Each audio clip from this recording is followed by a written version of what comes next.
There we are. All right. Okay. Welcome to the Gresham-Barlow Board of Education Regular Board Business Meeting, Wednesday, June 4th, 2025. We have in attendance, I wrote it down, we have Dr. Sean Farens, Blake Peterson, Dr. Myra Gomez, Chris Howlett, Holly Riegelman, and David Ligatich. We do have a quorum. We also have Dr. Tracy Klinger in attendance, as well as Mr. Cook. With that, is there a motion to approve the meeting agenda? I move to approve the meeting agenda as presented. Been moved by Myra, seconded by Holly to approve the meeting agenda as presented. Any discussion? See, yes. No, when we do the consent agenda. Okay. Right. So right now we're just doing the approval of the meeting agenda, which does include a consent agenda item that we will discuss when we get to that. Good question. All right. So there be no other discussion. All those in favor? We have an agenda. You want to start with the Spanish on the land acknowledgement, or do you want me to start with the English? Buenas noches, voy a leer el reconocimiento de la tierra. Reconocemos que la tierra donde está ubicado el distrito escolar Gresham-Barlow descansa sobre las tierras ancestrales y no cedidas de Multnomah, Clackamas, Clackamas, Tualatin, Kalapuya, Molaya, bandas de Chinook y muchas otras tribus que establecieron sus hogares a lo largo del río Columbia. También reconocemos las políticas sistémicas de genocidio, reubicación y asimilación que todavía afectan a muchas familias indígenas nativas americanas en la actualidad. Como colonos e invitados en estas tierras, respetamos el trabajo de las naciones, los líderes y las familias nativas y hacemos esfuerzos continuos para centrar el conocimiento, la creatividad, la resiliencia y la resistencia indígena. Consideramos los numerosos legados de violencia, desplazamiento, migración y asentamiento que nos trae aquí hoy. We acknowledge that the land where Gresham-Barlow School District is located rests on the ancestral and unceded lands of the Multnomah, Cathlamet, Clackamas, Tualatin, Kalapuya, Molalla, bands of the Chinook, and many other tribes who made their homes along the Columbia River. We also acknowledge the systemic policies of genocide, relocation, and assimilation that still impact many Indigenous Native American families today. As settlers and guests on this lands, we respect the work of Native nations, leaders, and families, and make ongoing efforts to center Indigenous knowledge, creativity, resilience, and resistance. We consider the many legacies of violence, displacement, migration, and settlement that bring us here today. We'll circle back. I missed one little part when I was going through the beginning of this meeting. Sean, did you want to lead us in the Pledge of Allegiance?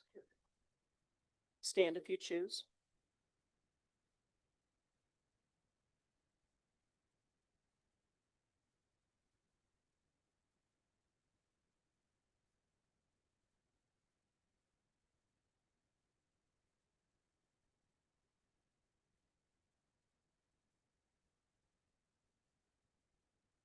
Thank you. I also wanted to acknowledge that June is Pride Month, and at Gresham-Barlow School District, we celebrate the LGBTQ+ community and their incredible contributions.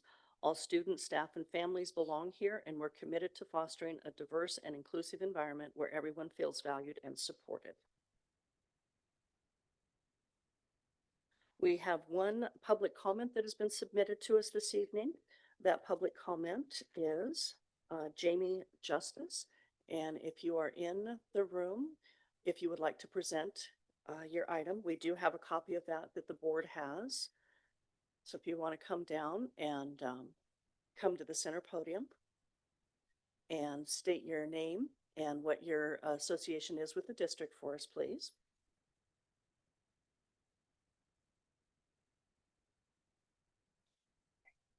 Do I have to read only off of that? I'm sorry, what was that? Am I only allowed to read off of that or add? No, you can actually, we do have your written one already, and I believe you and I spoke at our last work session. Okay. So if you have something else that you want to add that's not on your written part, that's fine. You have about 3 minutes to do it, Sure. or however you want to I break will that up. read this to And begin if you with. go ahead and say your name and where you're from so it gets in the record. Oh, thank you. Hi, I am Jamie Justice. I have a second grader at East Gresham Elementary School. And I am a concerned citizen for him being bullied and harassed and experiencing bias. So I will read now. My second grader is being endlessly bullied by the same group of children. I'm repeatedly told we are doing everything we can. Then he's attacked again. Our children are our future and deserve safety and respect while entrusted in the school's care. With a zero tolerance policy on bullying, it should stop after reported. My son has had 6 incidents in the past month or so. When these attacks are reported and continue, that teaches the bully that they can hurt whoever they like and the victim to not expect better for themselves. With these children learning these examples, it's no wonder bullying is such a growing problem. We need accountability. When I requested records regarding the data for his recent bullying, I was told that his records belong to the bullies, and my son's name would not be listed on them. That policy does not take accountability for the lasting effects on my son's side of the recent harassment and attacks. It doesn't show the relation to his mental and physical health or the damage to his self-esteem. How is a child supposed to learn if they always need to be on guard for the bully who is lurking around the corner? So now I want to read a few things out of the Safety and Discipline Handbook that I feel relate and in some instances should have been applied but haven't. On rights and responsibilities, families and guardians can expect to have their voice acknowledged, be viewed as the expert on their student, and be engaged as an active partner in their students' educational planning and journey. Staff members have the responsibility to respond to a family or guardian's requests for communication meetings or conferences in a timely manner. Respond to student and family guardian reports of bias incidents and serious threats to school safety. Prioritize both the needs of the student and the members of the school community impacted when responding to discipline incidents. Use solution-focused problem-solving to help students reflect on their actions, restore relationships, learn from their mistakes, and repair harm.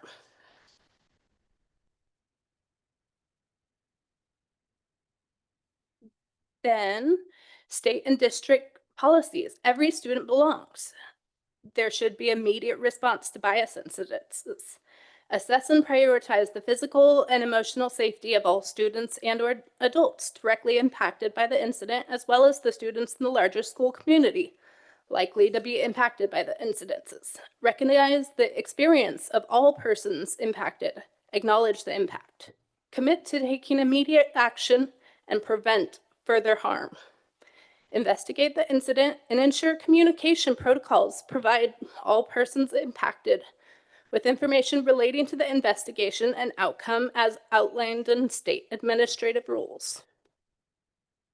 So at this time, the bullying has continued, and the current plan is to have an adult accompany my child at every moment that is not physically in class. The problem with that is, doesn't that make it look like my son has done the harm? That he is receiving the punishment? He should not be made to feel like that, and it should not be implied to anyone else. That implies that you're caring more about how you look and how the bullies are protected. What I would like to see happen is a change in policy to show the history and show accountability for how bullying and bias and harassment affects these children, because it really does. It has lasting effects on the rest of their life. And honestly, they are our future. So why aren't we protecting them? That's all I have. Thank you. If you have your other notes that you had, if you wanted to give those to Board Secretary Ms. Avery as well. And I believe Superintendent Cook, you have been working with Jamie Justice, and would you continue following up, please?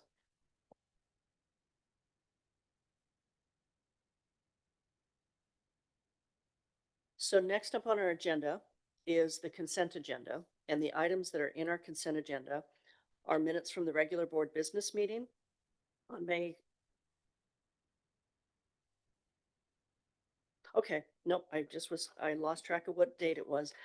Minutes from the regular board business meeting, May 7th, 2025. Minutes from the regular work session, May 21st, 2025. The monthly financial report as of April 30th, 2025. Personnel report, employee contracts, policy update, and let me just say one more thing. All items are listed are matters considered by the board to be routine and will be enacted by one motion. The motion requires a second and a vote. There'll be no separate discussion of items on the consent agenda unless members of the board request specific items to be removed from the consent agenda and placed on the regular agenda. So, Vice Chair Riegelman. I would move to approve the consent agenda with the removal of policy FF from the policy update and policy JHCA/JHCB. Policy FF is going to be further reviewed by the board and was a mistake to be added on this, and there's a minor change in the other policy that just needs to be added. Procedurally, Sarah, we're not probably going to bring these. Sorry. Will these be part of tonight's agenda, or can we bring them back for next? These two that were pulled out. One of them is a minor typo. So policy FF won't need be. to be taken action on tonight, so that gets completely removed. Right. The other policy, because it's a minor typo, we should probably leave that on the agenda and take action on it tonight. Okay, Since it's all minor. right. So where would that best fit? Down here on action item, just make it right before the budget adoption. Okay, so we will put policy JHCA, JHCB. And there's a grade level change that needs to be made in that JHCB, JHCA. So I'm sure that someone will remind me of that when we get to that point. That is going to be your job, Holly. All right. So with that one item then that was removed, are there any other items that need to be removed or changed from the consent agenda? No other discussion is around the consent agenda without an item being removed. So any further items removed? So, Vice Chair Riegelman made a motion. Oh, to but do is that? there a second for that motion? I did not hear a second. No, I didn't hear a second. I'll second her Okay, motion. thank you. I was getting ahead of making the notes. All right. Seeing if you guys are paying attention. All right. So it has been moved by Holly Riegelman, seconded by Myra Gomez, to approve the consent agenda with the minutes from the regular board business meeting, May 7th, the work session, May 21st, monthly financial report, personnel report, policy update with the exception of pulling policy FF, facility, to a future date, and policy JHCA, JHCB to be corrected later in the meeting with a typo. Okay, so it's been moved and seconded. Any further discussion or anything else need to be pulled? No. All right, so all those in favor? Aye. Any opposed? All right, thank you. Remind me later about that one. Okay, good, perfect. Okay. So much stuff. Now to the fun part. We have a number of recognitions that we have tonight, and this is the exciting part of what we get to do. It looks like we have a number of them from San Barlow High School, and then we have some from Gresham High School. And we have a special event that's happening tonight. Sarah, was there part of a presentation tonight? And how is that working in? So it should be after, I believe it's the theater students. So they'll do the executive summary and do the recognition, and then the theater students will perform a short scene from their winning performance. Yeah, probably down there, and then we will need to have maybe a microphone on just so we can pick up the audio. Oh, welcome this evening, Mr. Bear. Welcome. Thank you, Chair Howell. Welcome. Thanks for having us. Great day to be a Bruin. Great day to be a Gopher. Right, principals there? All right. It's a good day to be a Gopher. Absolutely. Number of recognitions. Proud of them all. We're going to start off with the students from the San Barlow Theater Department who participated in the State Thespian Festival April 3rd through the 5th in Salem. We had 11 categories qualify and perform at the state championship, all of whom received superior level scores from judges. Special congratulations to our state champions, Anaya Villius and Cameron Michelson, were the state champions in the duo dramatic acting category, performing their scene from The Miracle Worker Mason Alley was the state champion in the playwriting category for his original play, Worn Out Masks. And we're very proud that on the main stage performance, the Barlow Performing Arts Department was chosen to perform a revival of our musical production of Hadestown Teen Edition at the Oregon State Thespian Festival for over 2,500 theater educators and students at the historic Elsinore Theater in Salem under the direction of Mr. Jeff Schroeder. So if those students are here, please come up. Any of them? Yeah, come on.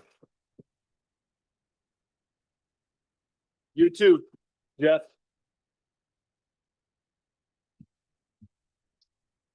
Okay. Parents, when they're done getting a picture, please come up and grab a picture yourselves. Don't be shy.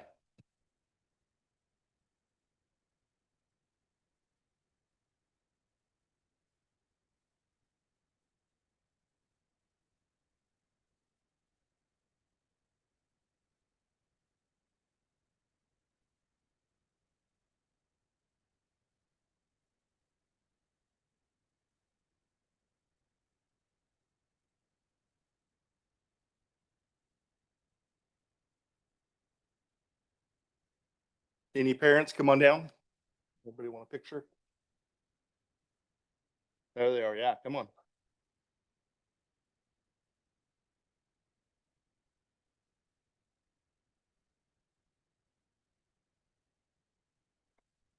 Congratulations.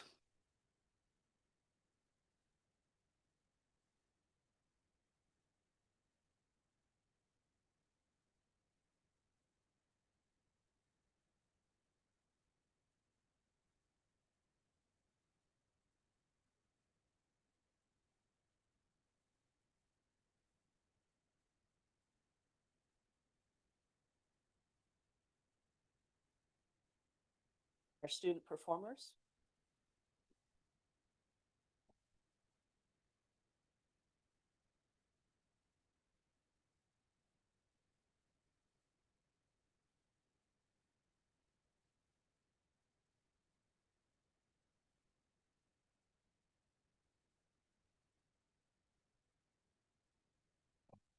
Superintendent Cook, could you turn your microphone on just so that we can pick up the audio for the virtual?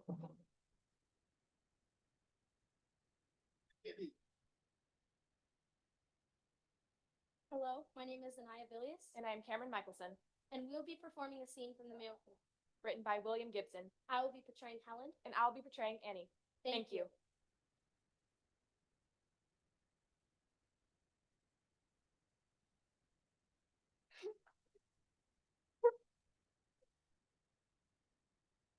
All right.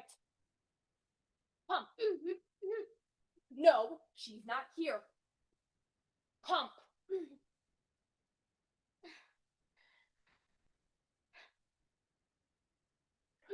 Water. W-A-T-E-R. Water. It has a name. W-A.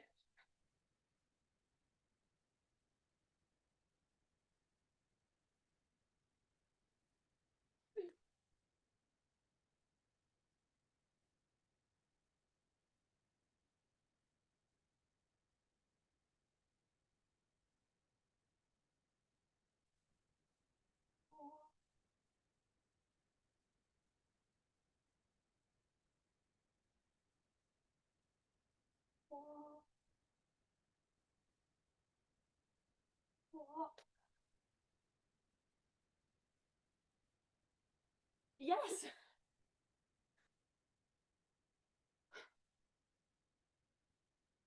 Yes. Oh, my dear.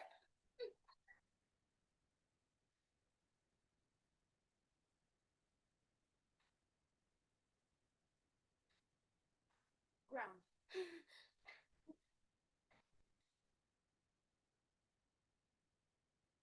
Yes.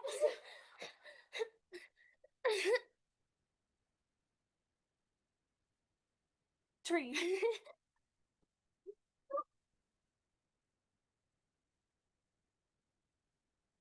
Yeah.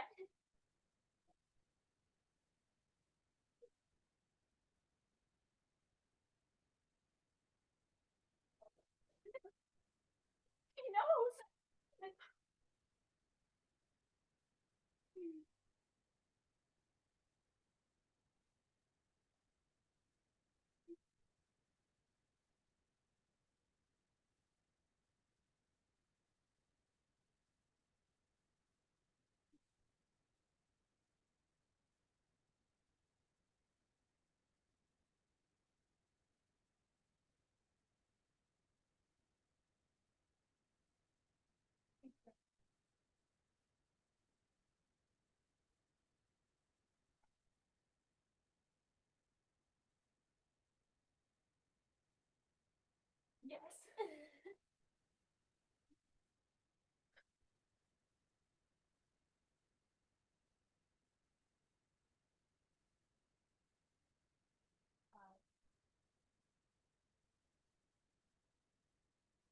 Love. Ellen.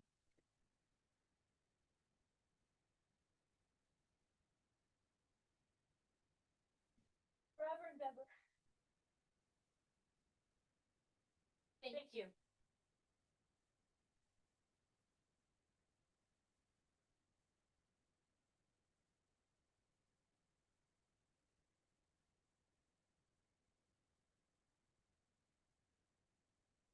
Thank you. Thank you very much.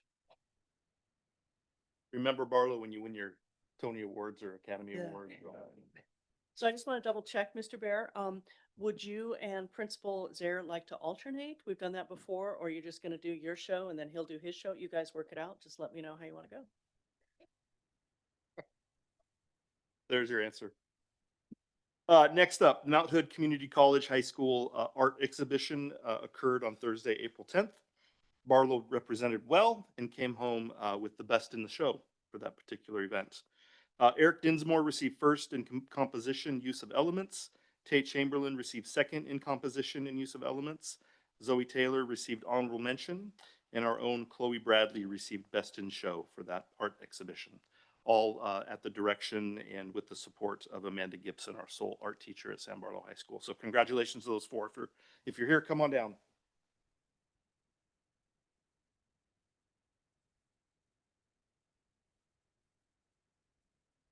They're like Banksy. They're like to hide in the shadows and do their art. Next up, San Barlow Band took home a first place trophy in the Mount Hood Conference Festival on April 9th, qualifying them to compete at the OSAA State Championships on Saturday, May 17th at Oregon State University.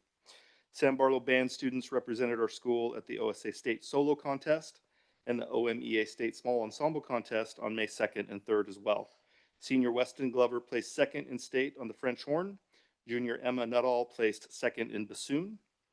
In the ensemble contest, the percussion ensemble placed second, performing a piece written by San Barlow's own junior Caleb Frederick. The woodwind quartet placed third.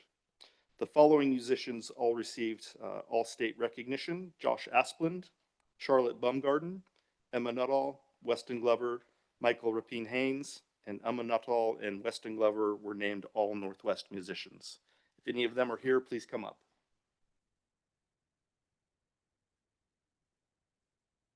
Yep. Good work. And all under the direction of Maestro Paul Nicholas. Yeah, all band. Anybody I said there. Come on. Bring it up. We will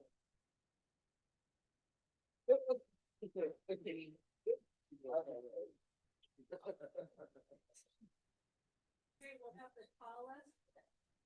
Put that right down here, right down here.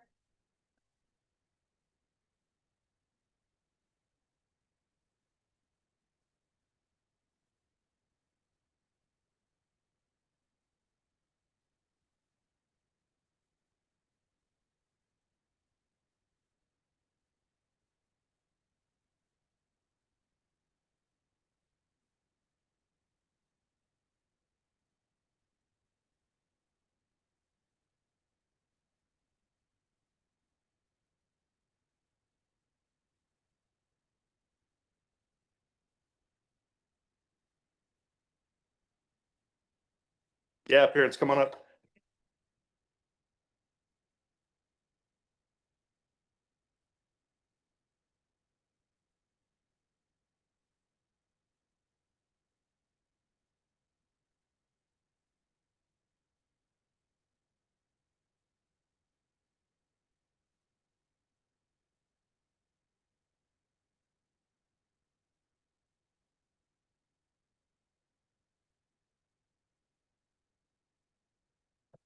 Congratulations, band.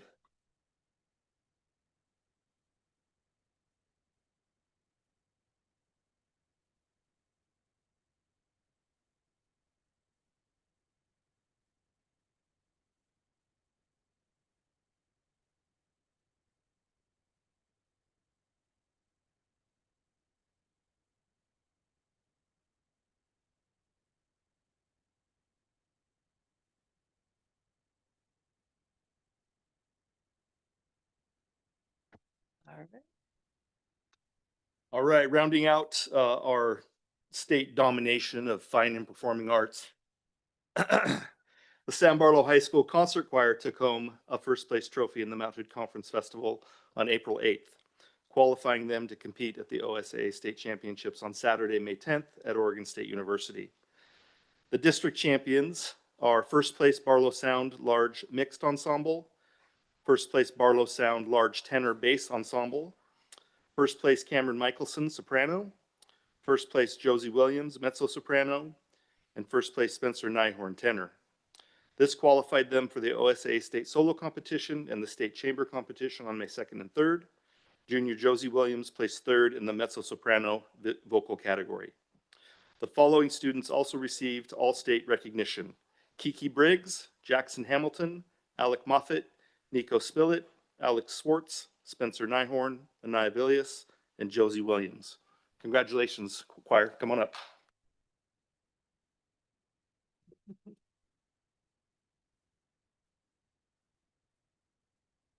And they're under the direction of Mrs. Amber Schroeder.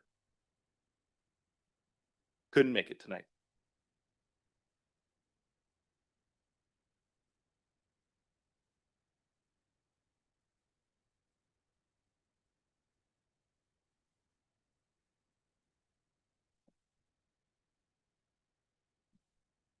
Parents, come on up. One more.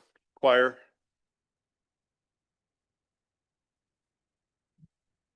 Parents have to sing while they take the pictures.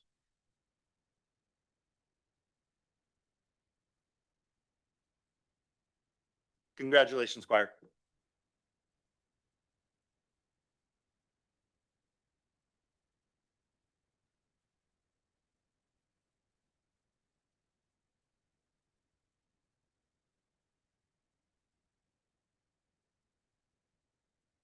Before I recognize the outstanding Gresham Gophers, I wanted to also highlight this week at Gresham, we've had the Evening of Excellence. We honor our seniors. We had Avid senior recognition last night, our senior sunset, and today our seniors got to visit their schools of elementary, middle school, and high school. So it's been an outstanding week so far, and we look forward to seeing you Tuesday night next week. I know there's a graduation before ours, but the best one's at 8:30 on Tuesday night. So I'm here to recognize first, we're going to recognize the following students for their outstanding performance at the state solo and ensemble choir competitions. The soloists were Morgan Israelson, who got second place in bass voice, and Maggie Zelinka, who got fifth place in alto voice. Our quartet of Terry Arnold Munez, Elliot Maxwell, Robin Moran, and Michael Niniski got second place in small tenor bass ensemble. If you are here, come on down, please.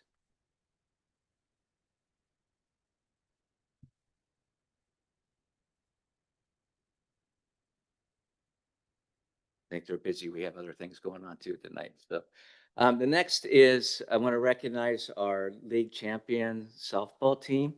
It's been since 1986 that we have, as Gresham, won the league title. And they also wanted to make sure that you all, our coach has talked to me many times about how thankful he is for that turf field that we have out there. And I know a lot of you had a say in that, and that's helped us win the league title this year by not having to cancel practices and travel all over the place to play a game. So again, thank you for that. And so this year they won this first time since 1986. We're the Mount Hood Conference champions. They were head coached by Jim Gardenhire, assistant coaches Holly Thornton, Jack Philclaff, Elijah Q, Bryce Granberg, and Janessa Trologan. The team roster is Lexi Phoebus. I'm gonna mess up some names here, so I apologize best I can with this. Despina Cefalaluma. I know that's really bad. Aspen Sheets, Maddie Psychopolokice. That's really bad. My apologies. Elisa Grover, Dana Nelson, Reese Gardenhire, Melinda Harrison, Gavahea Kapane Tahala, Kira Downing, Latera Foster Friesen, who's going to Michigan State. I know that for sure, playing softball there. Nariah Wagner Aiden Gardenhire, and Sutan Riddell. Would you please come on down?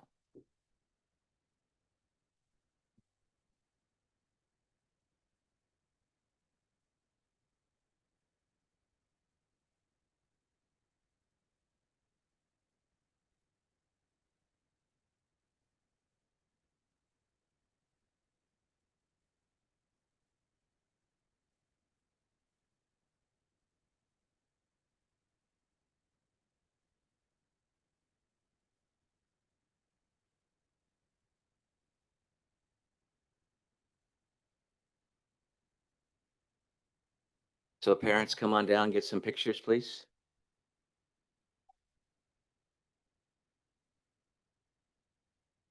A los padres que no se les olvide que pueden pasar a tomar fotos de sus hijos.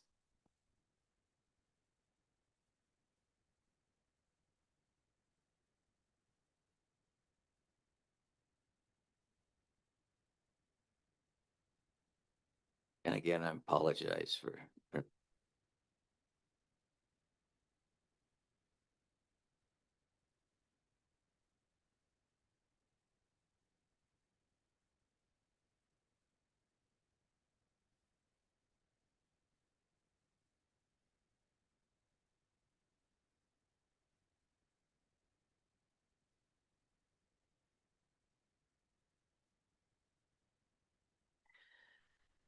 next, we'd like to recognize we had some outstanding athletes in our track and field, and we had two that qualified for the state tournament.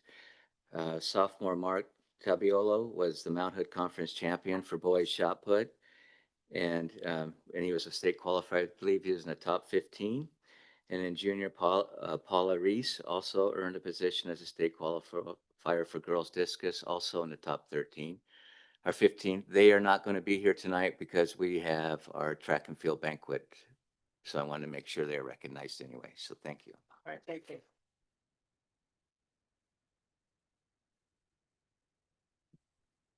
And finally, not only do our Gresham athletes do well in the state and represent like the softball team here, we also have a outstanding nationally ranked discus golfer here on our school. He's in the top 100 nationally ranked. He was supposed to be here last May for the board meeting, but it was in California competing, and then competed in the Northwest competition in Estacada last weekend. Junior Dallas Garber is a nationally ranked disc golfer. He initially started playing disc golf as a way to help his dad build cardio strength following his heart surgery. Dallas is now ranked in the top 100 nationally among all age groups. He recently traveled to California to compete in the disc tournament and again this weekend in Estacada. So Dallas, I know you're here. Come on down, please.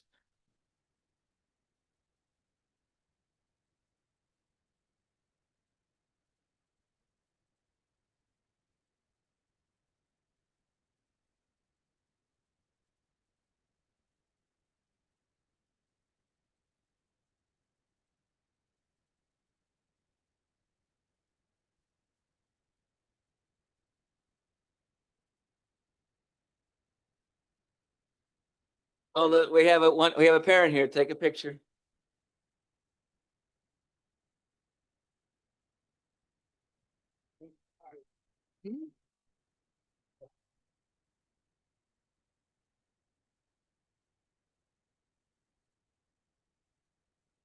Thank you very much.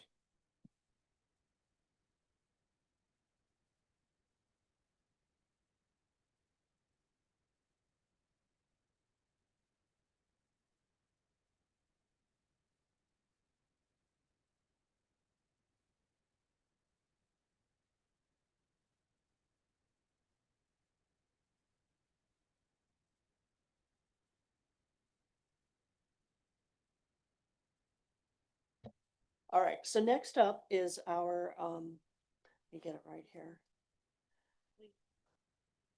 Yeah, so it is the Seal of Biliteracy recognition, and we have Leah Hinkle and Araceli Barrios.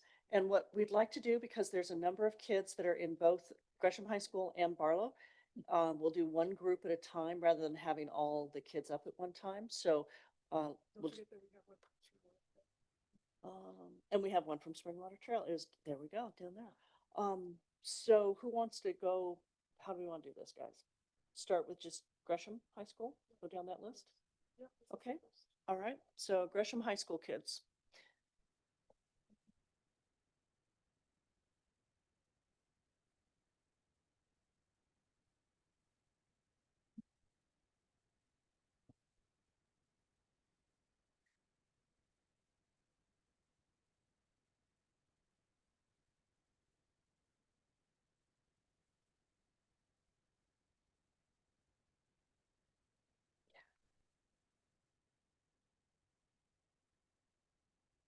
Okay, so we'll call them down in their separate groups, but then hang tight because we'll then do a big picture with everybody from Gresham, Barlow, and Springwater Trail.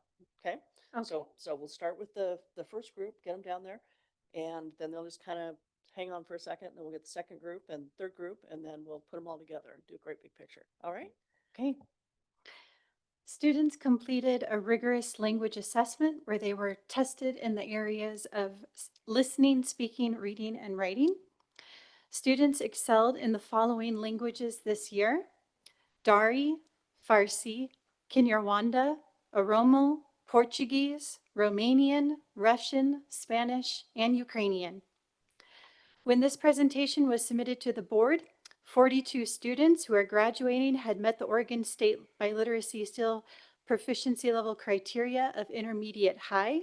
Since then, we have added 4 more recipients, which brings the total to 46. This is a record for Gresham-Barlow School District.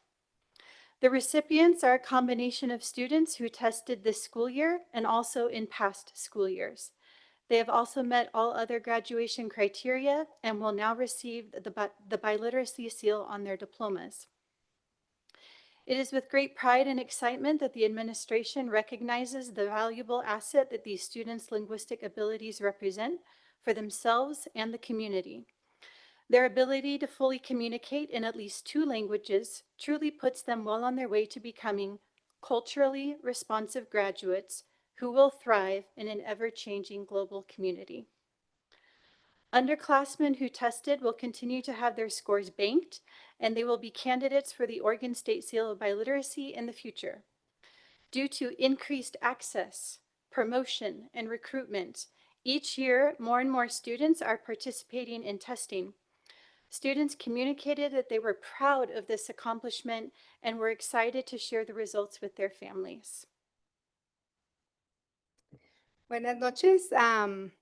Vamos a decirlo en español para estas familias que están aquí con nosotros en español. No lo podemos decir en todos los idiomas. We cannot say it in all the languages. I wish I would speak more than 2 languages, but I am going to say it in Spanish. Los estudiantes completaron una rigurosa evaluación lingüística en las áreas de comprensión auditiva, expresión oral, lectura y escritura. Este año los estudiantes sobresalieron en los siguientes idiomas: Dari, Farsi, Kinyarwanda, Oromo, portugués, romano, ruso, español y ucraniano. Al momento de las presentaciones ante la Junta, 42 estudiantes que se graduaron cumplían con los criterios de competencia del sello de biliteracidad del estado de Oregon, del nivel intermedio alto. Desde entonces, hemos agregado 4 estudiantes más, lo que eleva al total de 46.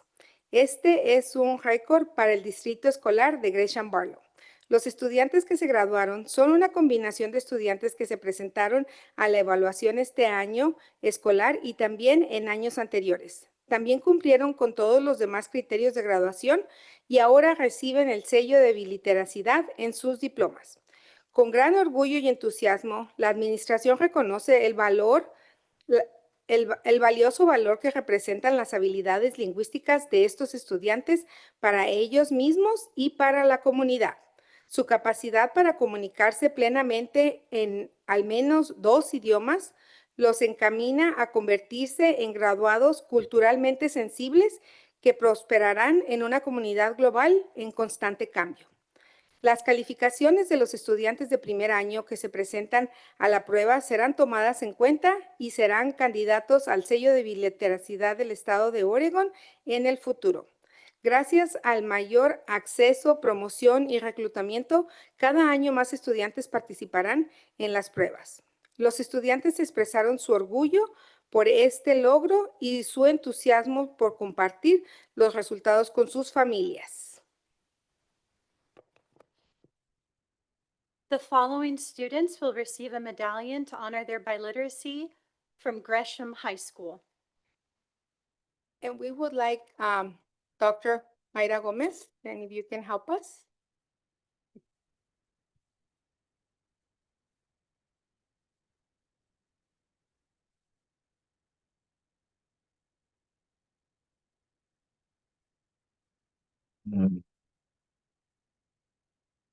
Hannah Rubio Welsh.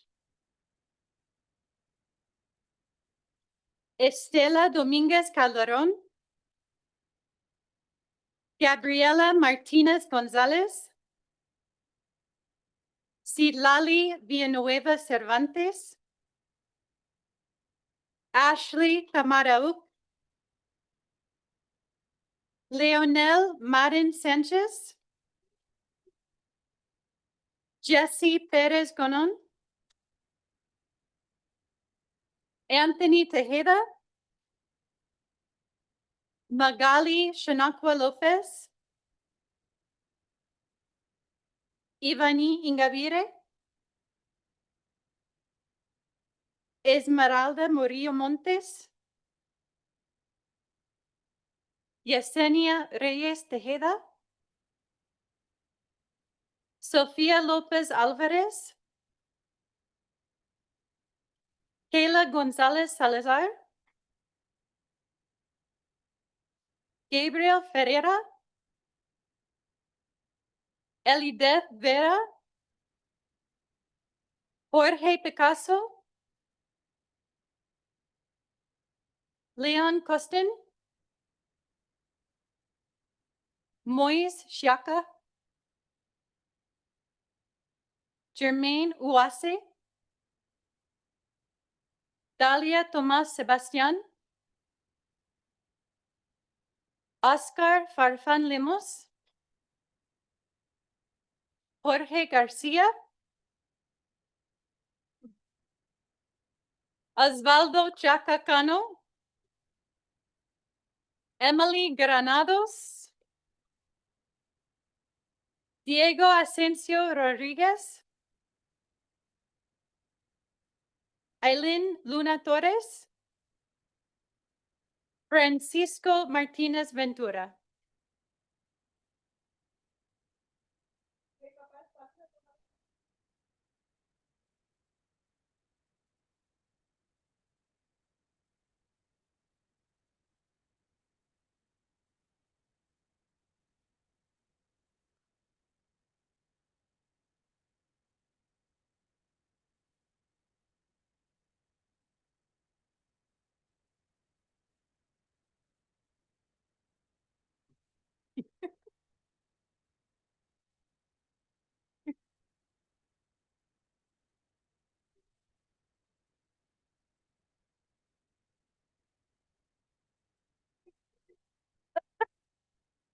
And then, all right, hang on.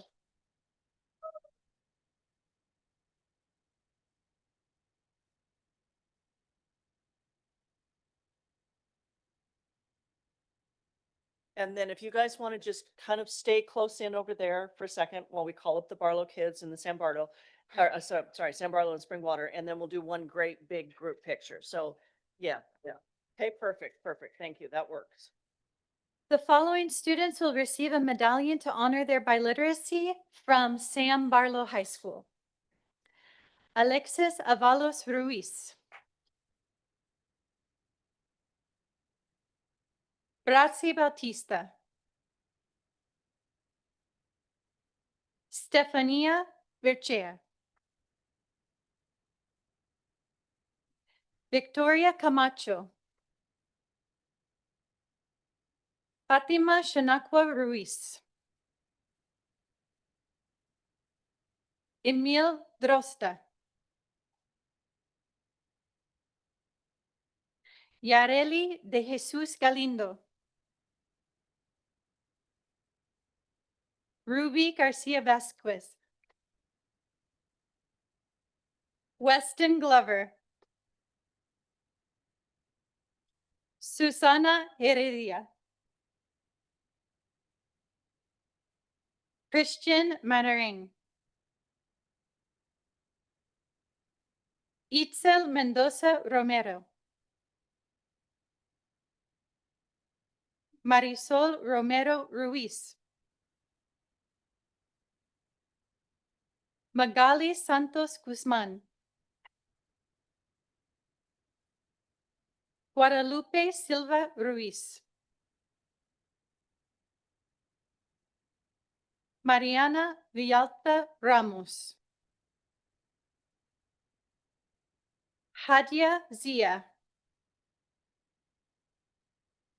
Valentina Duarte Echazareta.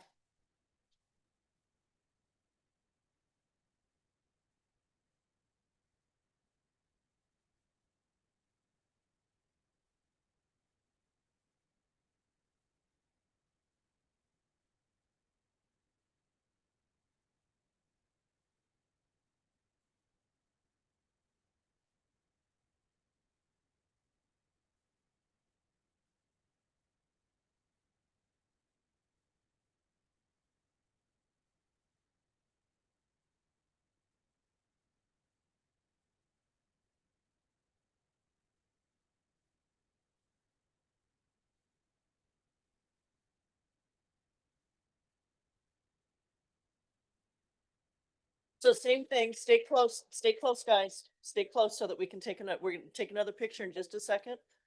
Yeah. With Springwater Trail is We need next. one more. We have Springwater Trail. Yeah, just hang on a second. Don't go far. All right, Springwater Trail. I hope she's here. Jocelyn Lopez Salazar.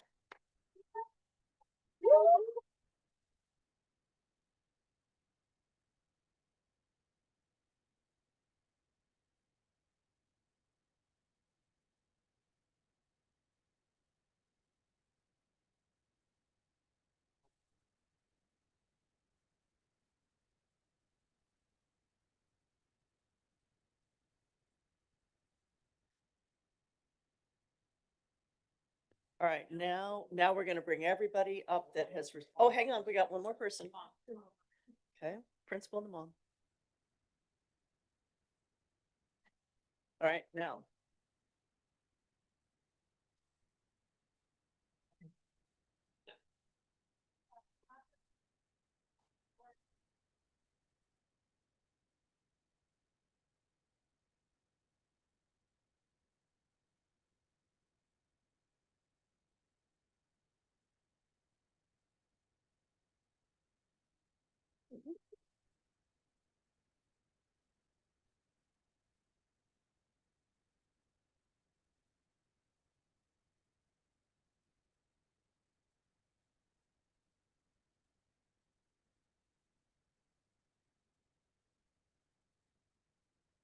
Come on up if you want to take a picture. Absolutely.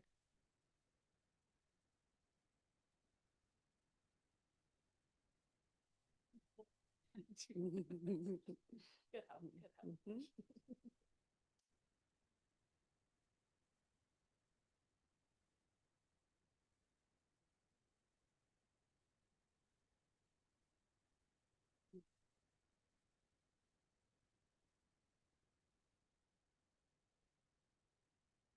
Thank you.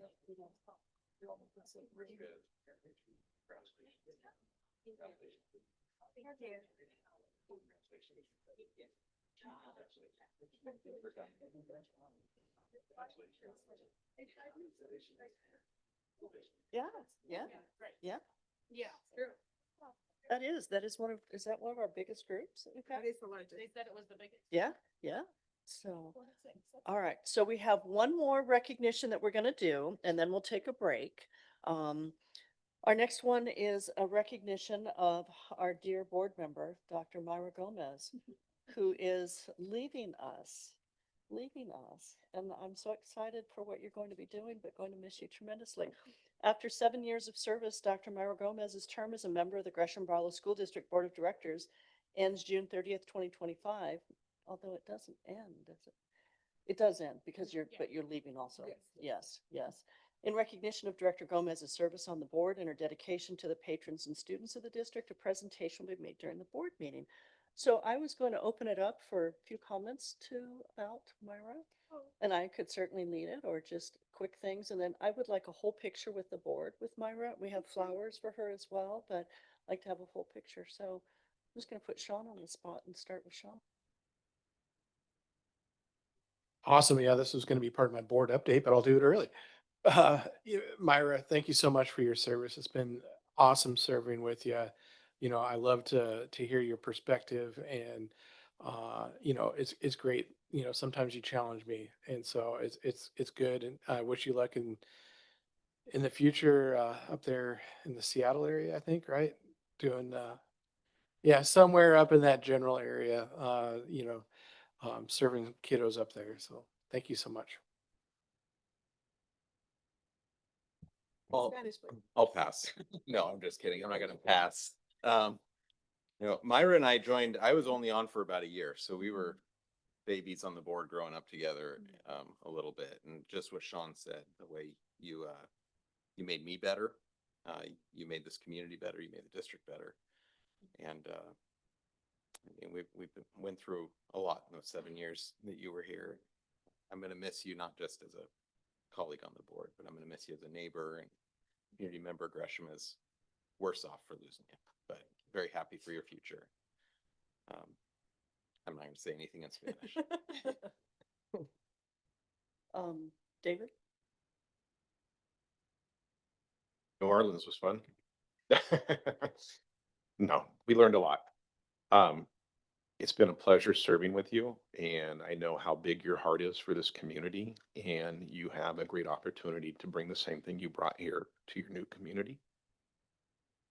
But I have learned so much from you. Thank you. Holly? Well, I will keep it short and sweet, but thank you so much for serving with us. Thank you for advocating for our students. You've been a great advocate for our students, and it's evident that you care and that they're your priorities. So I appreciate you being great to work with, and we'll miss you. Wish you the best. Yeah, it is going to be difficult. I will absolutely miss you. Your support that you've given this board, the leadership that you have provided for us, and always, always, always students first. And my Spanish is lacking right now. I can't even think of the words except for bienvenidos, but that's not quite the right word. So I am not even going to go there.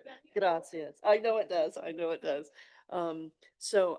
We wish you well in your next endeavor. It is a perfect fit for you, and I'm so excited for the opportunity that you have to support children, to support students, and we will miss you, but I think you have made us a better board, and I hope we take to heart the things that you were reminding us of on a regular basis to be better and to be student-centric. So thank you so much. So we do have a plaque for you, and we'll come up front here, and flowers, and we'll take a picture, and then after that we'll take a brief break. So everybody up.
All right, and so with that, we will take a quick break. We do have some treats over here. Yeah, we have some treats over here, and we'll take about a 10 10-minute, Sarah? Okay, we'll take 10. Close enough. Yeah. Right.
All right, good evening. We are back from our break, the Gresham-Barlow Board of Education, Wednesday, June 4th, but business meeting. It's a little echoey in here now because all the kids have left. It was a great time for celebration. We have so many talented students that it is amazing that we get an opportunity to see and celebrate with them. Next up, we have a report from the Gresham-Barlow Education Foundation. So our representative, come on down to the, you know the drill.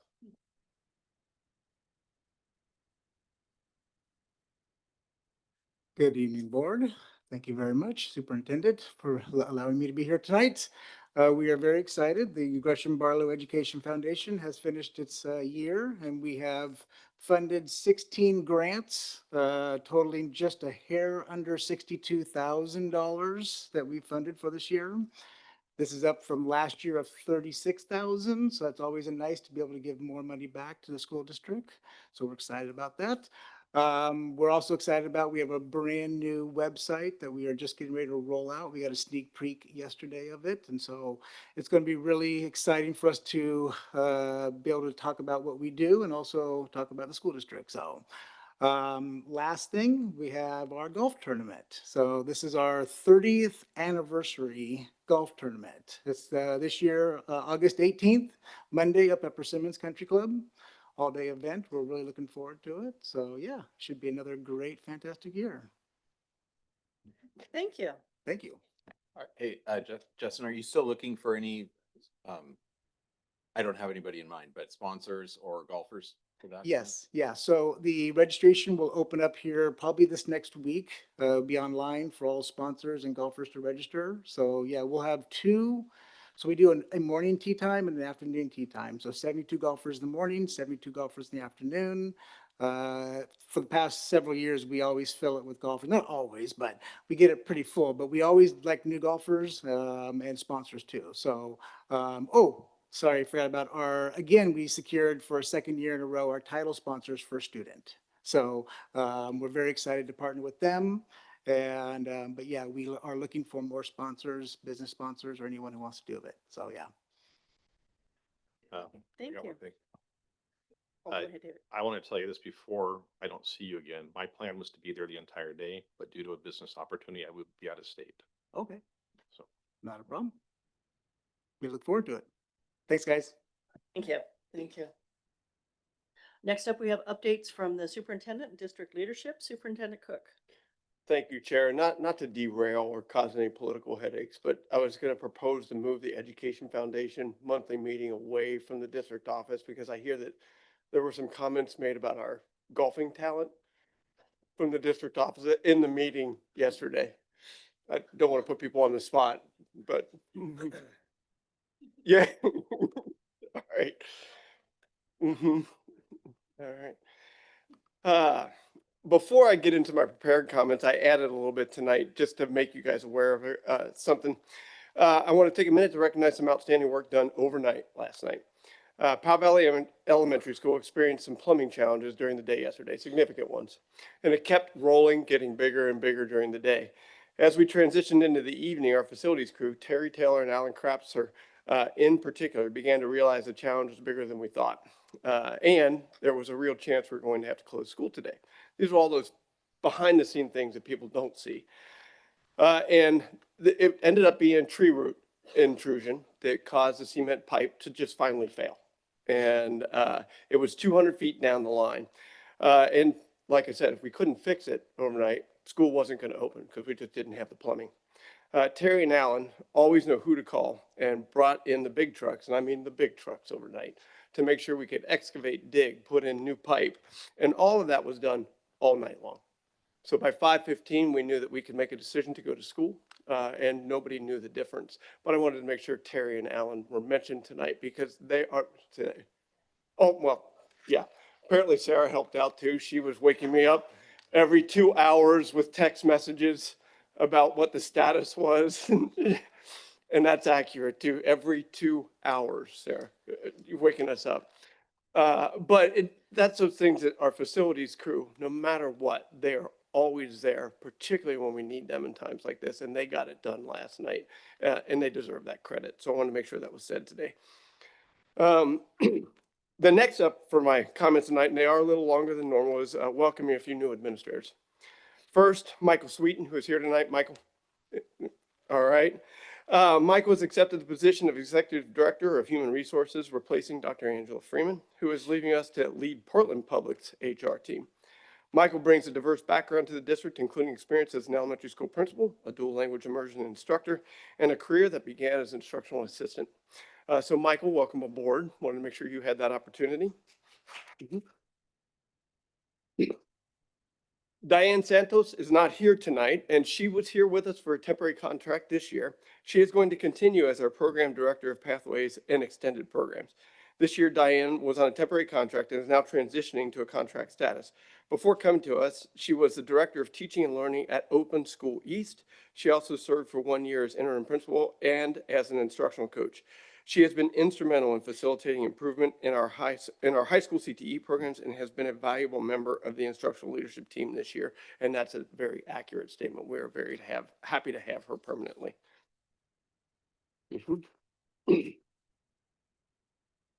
Alyssa Lund is our new special education program director. Alyssa is moving here from California.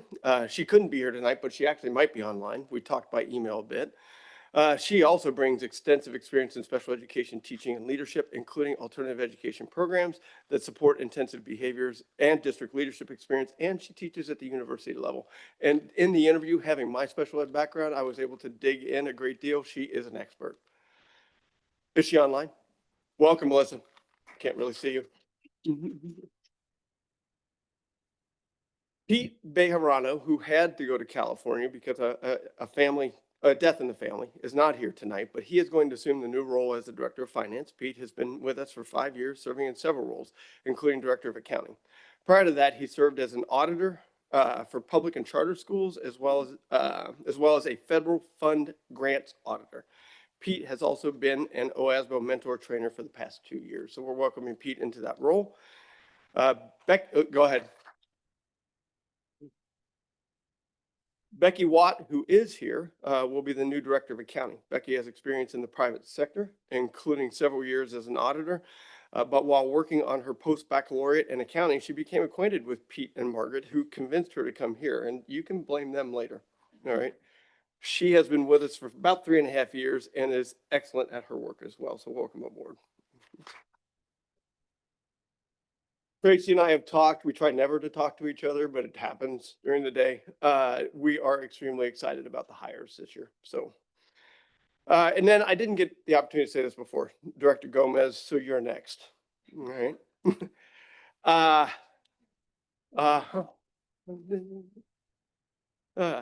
And believe me, you can hear me over the mic, Myra. All right. I first want to express my sincere gratitude for the 7 years you've dedicated as a board member. Those 7 years have truly been a remarkable journey, filled with incredible highs, truly, significant challenges, pandemic, other things, and many successes for our district.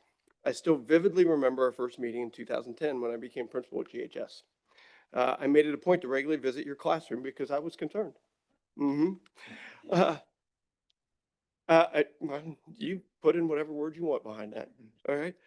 I made it a point to regularly visit your classroom because it always had such a powerful sense of community and acceptance of everyone. And of course, there was food all the time. One of her jokes was whenever there was food, I would show up, which was also true. But potlucks, students, families bringing in food, organizing, enjoying each other was just a matter of course for your classroom.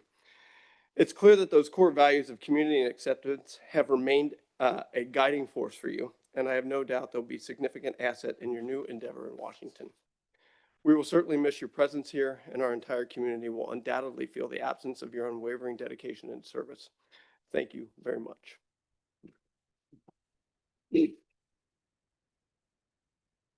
As the academic year draws to a close, I want to extend my deepest gratitude to our incredible staff, families, and community as well for another year of dedication and growth. It is inspiring to witness the collective ongoing effort that goes into making our school district a place where students can thrive. And Matt and I were just having a side conversation. Coming into June is one of the hardest stretches of the year, and we're still coming to work. This year, our staff has continued to demonstrate unwavering commitment across all areas of student development and early literacy. Their innovative approaches and tireless support have empowered our students to become confident readers and writers, opening up a world of knowledge and imagination. This effort has been several years in the making, and our success this year bodes well for the growth we anticipate next year. Our instructional coaches and staff have made great strides in building systems of support for emerging multilingual learners. Teams have worked across departments to elevate instructional strategies and routines that support emerging multilingual learners.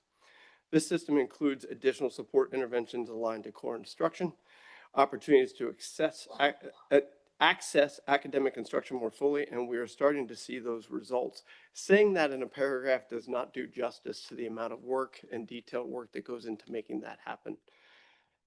Beyond academics, our staff's dedication to social emotional learning and support of our students is strong.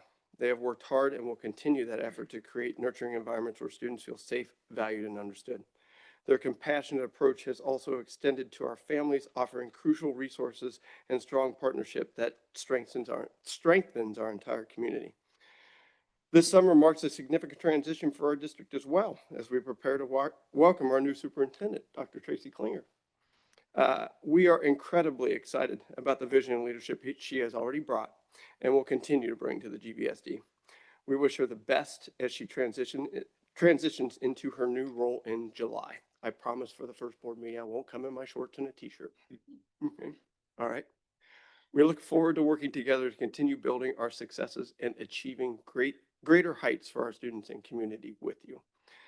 I also want to thank the board for the opportunity that I've had the past 6 months to get us through the budget hurdles, to do other things and work with this staff and lead. It has been appreciated, and it also makes me very happy to hand it over on July 1st to Tracy. Okay. That's end of my comments tonight. Thank you. I'm going to start down with Director Ligatich for a board report. These last 2 weeks have been awesome. This is my favorite time of the year. I got to go to Cal and do 3 days of Shark Tank in their leadership program and entrepreneurship. They actually pitched their businesses to a panel of sharks.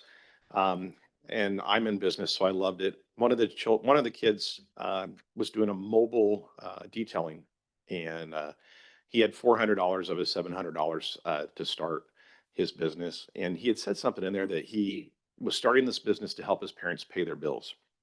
And that really got to me. So on my way home, I went to Chemical Guys because I buy all my stuff there.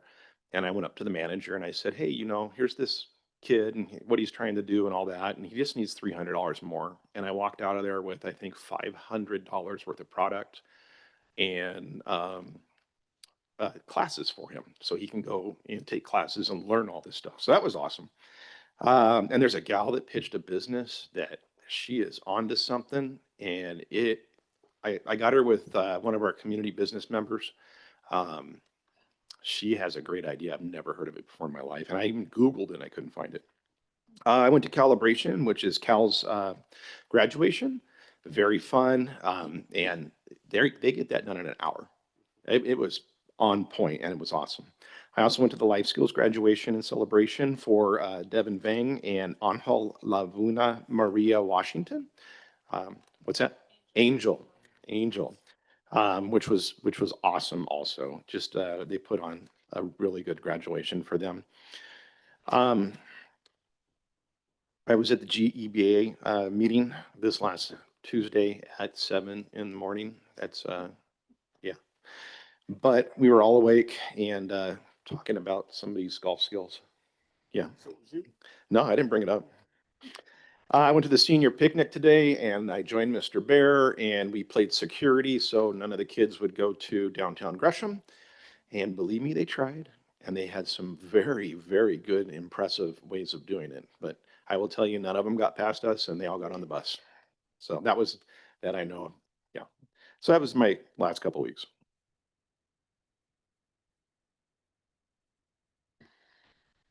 This month I went to the adult learning program graduation. It was actually here in the chambers. It was a very joyous occasion. It included singing, dancing, comedy act. John and Tracy were both there with me, and it was just a lot of fun. They were very excited to be there, and it was a packed house. They have a ton of support, and so that was really exciting.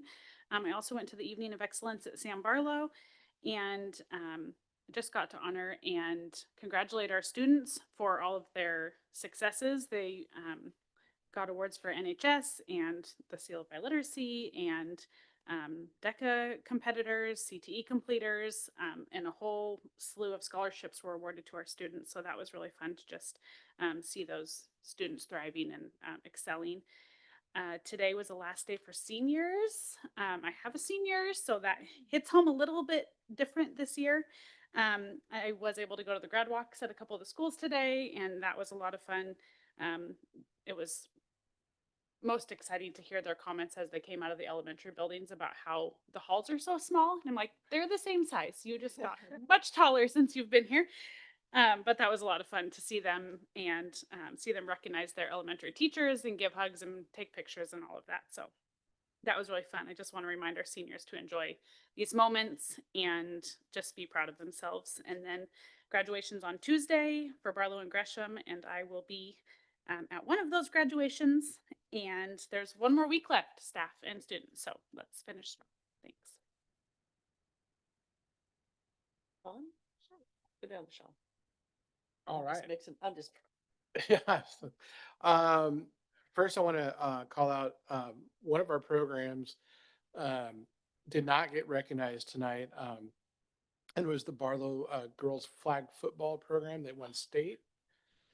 And that is the first football team, boys or girls, that Barlow has brought home the state title for Barlow. So wanted to congratulate those girls on the state title. Yep. And then also I wanted to thank all the staff for a great year and all the difference that you made for the students. I have a student in our schools, and I know each of his teachers have made a big impact on him, and I know that extends out to every single one of our students. So thank you so much. I hope you have a fun and relaxing summer after next week. And lastly, I want to thank John for stepping in the last 6 months and taking over the helm for the district. You've done a great job, and thank you for preparing us for Tracy. Director Peterson. A little bit of overlap. I, as the Gresham girls softball team walked by, I told them my 9-year-old and I watched those games very closely. What a thrill to have them find that level of success already. It's just, yeah, it was great to see him here too. Yeah, want to congratulate Barlow's flag football team, winning it, not only winning the state title, but winning it at home, which is really cool. So congratulations to the all of the team that it took to be able to pull off a state level competition in our own backyard. Got to see some of the end of year concerts. Got to see some of these performers over the course of the year, and man, they are just as advertised when we recognize them here. They are spectacular to watch in their gifts. I got to go to the NHS ceremony, not the one that Holly talked about, but the induction and I forget what they call it when they graduate out, the seniors. What is it? Courting? Maybe. Oh, yes, courting. There we go. Thank you. Yeah, it's a great group there at Barlow. And it's just so exciting this time of year. And just a huge congratulations to our graduating seniors, their families, and all the staff effort that was poured into those kids since they were in kindergarten to get them across the finish line. John, I too want to just thank you. For whatever reason, this 6 months was not the easiest 6 months in the history of the district. And you never backed away from a challenge. You took them head on as if you embraced it as somebody who wanted to solve problems so that we could launch. And I know we're still solving some of those, but it is. I just thank you for stepping into the fray into the trenches to try to help us really fire off as we come into the new year that I'm really excited about. And I know everybody in our district is very excited about the opportunity to see a new year on the horizon. The last thing is just a little shout out of a community event. Eastside Theater is doing a Matilda production that includes a number of Gresham-Barlow students as well as area performing artists. They have one more week, and it is a spectacular performance. Really exceptional, and I just can't recommend it enough. So, Eastside Theater Company, and that's my update. Okay, Myra? In working 2 jobs and wrapping things up and moving, I've been able to sneak in a couple of events. I was able to attend the art exhibit for Gresham High School's AP art classes at the Gresham Library. And I was at the courting ceremony for GHS. I was their keynote speaker, so that was really fun. And tomorrow I get to visit the Heritage Spanish classes at Gresham High School as well. So I'm looking forward to that event and being there with awesome kids. And I really, this is my last meeting, and I hope I'm leaving a legacy of integrity. I pride myself in always centering students, regardless of politics, regardless of parents' backgrounds, regardless of the neighborhoods they live in. I've always tried to keep kids at the center of every decision I make, regardless of popularity, regardless of anything that's going around. I just want our kids to always have what's best for them. And so I hope I'm leaving that legacy behind and that I'm remembered for that, for leading with integrity. I don't want to be remembered as a first Latina. I want to be remembered as a leader who always led with her head high and made courageous decisions. I also don't want to be the last Latina. and I just want to thank the board members for always being so supportive and open to listening and just learning from each other, because I also learned a lot from all of you. Even though John was my boss for a little bit, I learned from him too.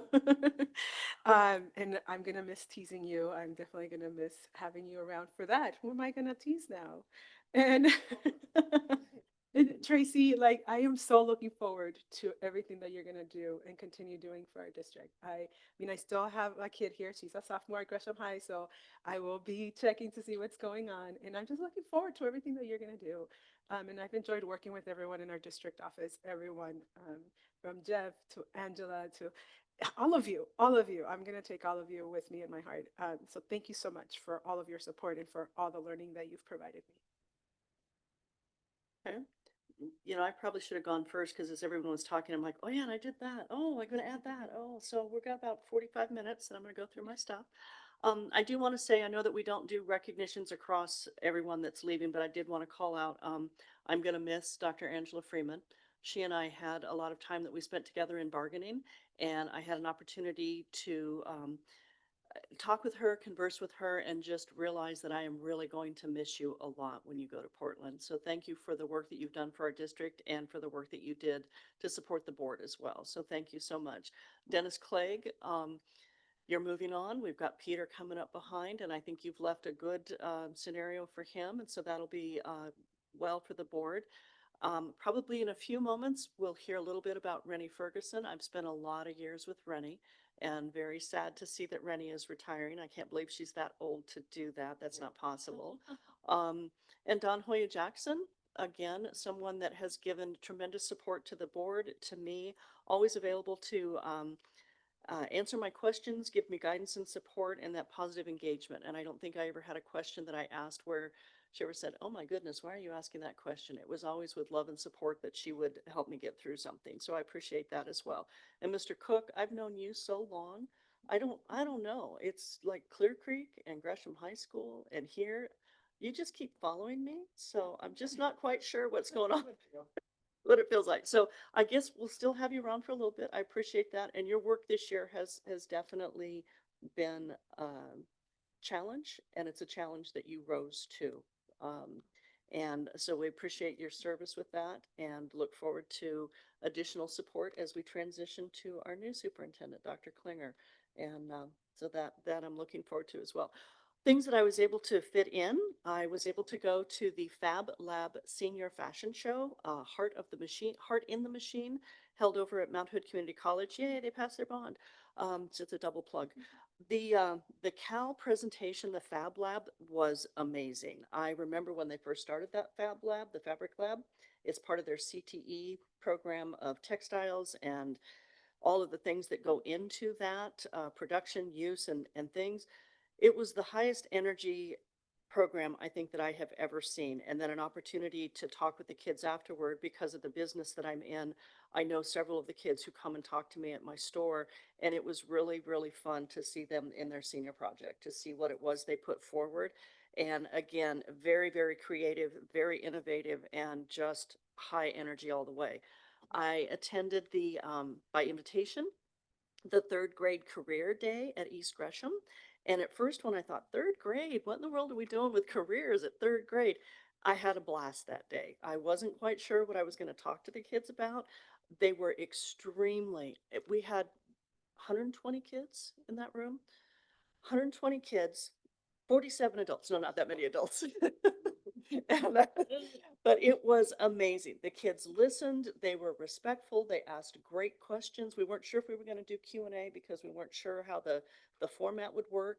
And the kids asked very good questions. And I would certainly love an opportunity to follow up if that's available to me. And any other, I hate to say it, any other school that would like me to come out and talk, I would certainly I'd be willing to do that. We had another one of our long range facility committee meetings. We had our second meeting and talked a lot about the growth needs, enrollment, how the demographics have changed in our area.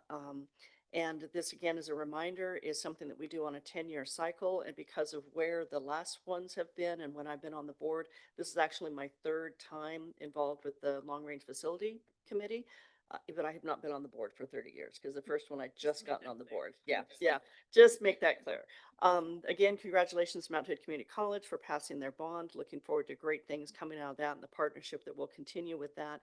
And then I am attending, I believe it's tomorrow, the Ray Academy celebration, and really looking forward to that. A very special student that will be receiving their diploma tomorrow that I'm really excited about. And I think that's it. I've run out of time and energy to do anything else except run this meeting. So let's just keep going with it, shall we? All right, let's keep going. All right, update. Yep. So we've already had a board recess, not gonna have that again. In our packet, not for discussion, they're just in there for us to read, our District Equity Committee meeting minutes from May 15th, 2025, and our Policy Review Committee minutes from May 16th, 2025. Let's see. We have something that we were pulling out of that. Nope. We already pulled it. We're already good. Okay. I got my. You got your reminder? Okay. All right. You'll stop. Good. All right. So next up, that's just our committee minutes. They're already part of the board meeting. Next up are association reports, and you guys can flip a coin who goes first. Looks like Matt's ready to go. I was told who was going first. I offered rock, paper, scissors, but she turned it down. I do have my prepared statement. Before I get into that, while I didn't prepare anything, I do want to thank Dr. Gomez for your years of service and dedication and volunteerism to the community. And of course, as an educator in Gresham-Barlow, it's greatly appreciated. And as everybody was sitting up there said, it's going to be a big loss for us, but a big gain for whomever up north, up in that Seattle area. So I wish you the best of luck. And also, of course, to Dennis on to new adventures. I didn't have a lot of opportunity to work with you, but the time that I did spend with you was always very pleasurable, and I appreciate all the effort that you put into it. And then, of course, Angela, I'm really going to miss our morning coffees and conversations. And it was, they were always very candid conversations and always very respectful, and I appreciated them very much. My only wish is that one of you was taking John with you. But I guess I don't get that. So, yeah. So now I'll get into my written report. I thank you and good evening, Chair Howitt, members of the board, and for the last time, Superintendent Cook. As always, I appreciate the opportunity to speak on behalf of the GBEA. The association continues to value and appreciate the time that you invest in the students and families in the Gresham community. On behalf of the association, I want to extend a heartfelt thank you to the parents, staff, and community members who've taken the time this school year to advocate for our students. Whether you sent an email, showed up to a rally, or bravely spoke your truth at a school board meeting, your voices have mattered. The personal stories shared before the board were powerful and will continue to carry an impact. We're in a time where the challenges facing public education can feel overwhelming and daunting even. But your presence, your words, and your commitment remind us that we are not facing these struggles alone. They've made an impact and they will continue to shape where we are headed as a district. So please keep showing up, keep sharing your stories, and together let's continue to fight for the schools our students need and deserve. As many of you know, one of the most pressing challenges we face is the inadequate funding for public education in Oregon. The current state funding level falls far short of what the quality education model, our own state standard, says is necessary to adequately support our schools. Tomorrow, I'll be joining other GBEA members in Salem to rally for funding for our schools and students deserve. I would love to see any of you there standing alongside our educators. In fact, if I see you, lunch might even be on me. Finally, we want to extend our heartfelt gratitude and warmest congratulations to Sabrina Lett, Thomas Erickson, Don Kemp, Mick Doherty, and Terry Summerfield on their retirement. Your dedication, passion, and countless contributions have made a lasting impact on our students, colleagues, and the entire school community. Thank you for your years of service. Your legacy will continue to inspire for generations to come. Wishing you all the best in this well-earned next chapter. Thank you. Erica. Find my list, hold on.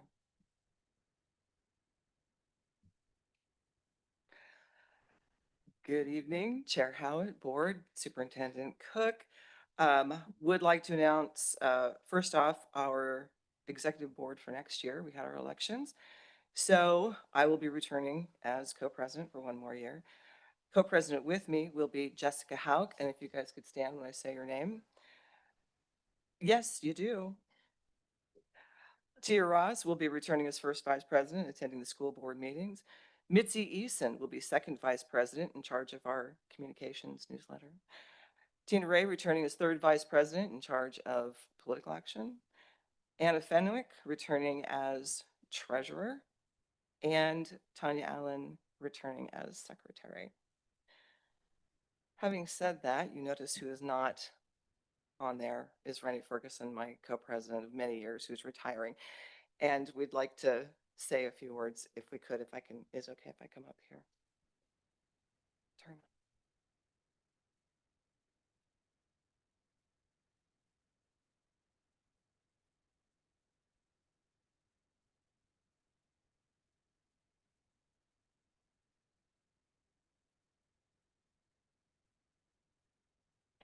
Pretty sure I went too much trouble hearing me. So, most of you may know I'm not very good at this, but I will do my best. So, January 30th, 2002, the Gresham-Barlow School District made an excellent choice in hiring Rennie Ferguson, I believe for Clear Creek? Yeah. For Clear Creek Middle School. Working with special education students, her work with them has been extraordinary. Her calm demeanor, her compassion, fun-loving, loving kids of all ages, has made her such an asset to the district for so many years. Then leaving Clear Creek and coming to Barlow, again, working with special education students, programs that she put together for them to do, to extend their education is, I don't know, legendary. Others trying to steal her ideas. It's true. And on top of all of that, and working many of her unpaid hours, doing all of that for students, she also worked many unpaid hours when she joined the executive board of OSCA Chapter 8, first as secretary, then as co-president. And it has been my pleasure and honor to work with her as a co-president and as a secretary for so many years. through good times, bad times, through budget cuts, rifts, through 5 negotiations of contracts. Yes, 5 contract negotiations, surviving the day the entire executive board quit At my house. on her birthday. Yes, that happened. And so we cannot thank her enough for bringing all these wonderful qualities to students, to our classified staff, helping them, coaching them, representing them, and being there for them and for the executive board. And so it's not much, but we'd like to say thank you. And you will be so, so missed. Thank you. Thank you.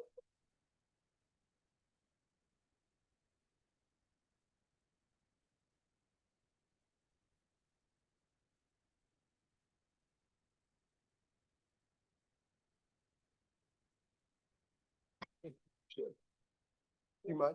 Yeah. Rennie, I've got just a couple of questions.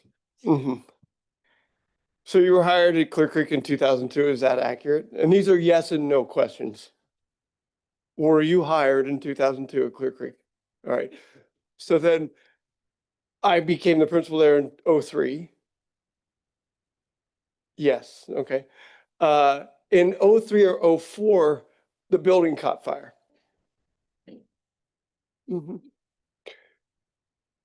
Were you supervising some of the students that might have been behind that building catching fire?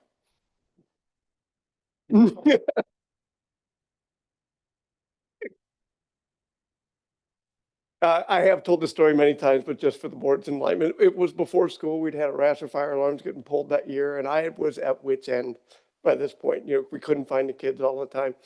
This is 3 minutes before the bell. She is supervising one of our favorites, a character of a student for sure.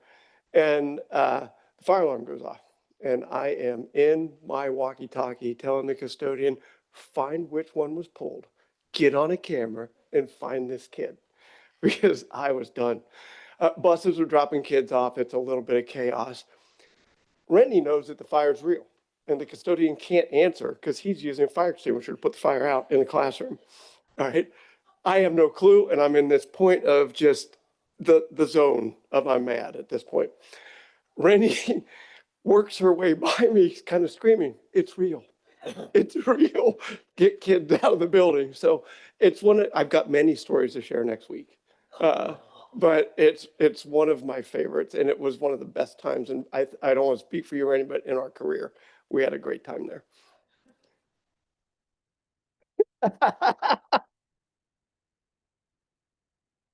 Right? I was looking at in total those years. Thank you. All right, Rennie, you will be missed. Your advocacy, all the stuff you did for advocating for employees, working with us, meeting us halfway, all of us always having a very positive view of each other, working together in a positive way. It has been a pleasure. So thank you very much for your time, your dedication, and your service. All right, thank you, thank you. And I appreciate you coming tonight, Rennie, to let us say these wonderful words and share about starting fires at Clear Creek. So, yeah, I did not know that one, John, so that was a good one to hold on to there. All right, we are next on to, I believe we've moved forward to our action items. We're to that point. First one up is the budget adoption, and it has a combination of things in it. It's adopting the budget, making appropriations, and imposing the taxes. And earlier this evening, we had a public comment regarding some components of the budget. And Superintendent Cook, I believe we asked that you would have some response to that at this time before we take action on this budget. So if you would give us some more information.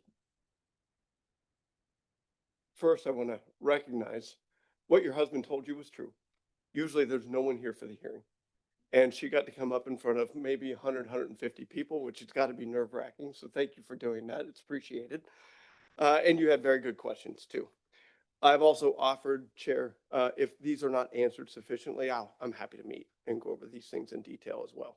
So You first asked about safety plans and systems, and will that be impacted? If I'm understanding the question correctly, we've actually enhanced some of our safety systems this year, but that hasn't necessarily been out of the budget. A little bit has.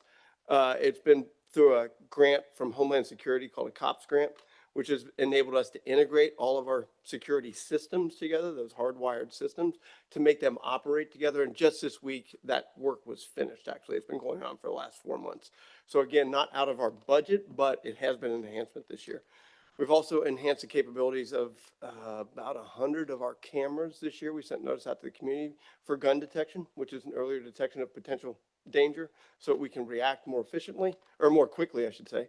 So that does come out of the general fund budget, and it is an enhancement. So those things haven't been impacted, and we've tried to stay away from the safety end of it. When it comes to MTSS, whenever we reduce personnel, there's an impact to systems. We have tried very hard and successfully to stay away from that multi-tiered systems of support in the building, but there is an impact when you lose people. There's no way around that. So yes, it will be impacted, but not as substantially. Some of the budget message that we put out, I think March or April, was about, we started with non-personnel things to the tune of about $3 million. And then the other $5 million came out of personnel, district office, teaching. Very little classified though. That's that support system for the building. They're kind of that core. So it was mostly teaching and admin, and instructional coaches as well. The admin, that's a very good question, because when we had that question in the budget committee, all of us were confused about where did that come from? And we still know this is right, because we're not hiring new administrators, we're not posting new positions. So why did it appear that we were increasing in the general fund budget?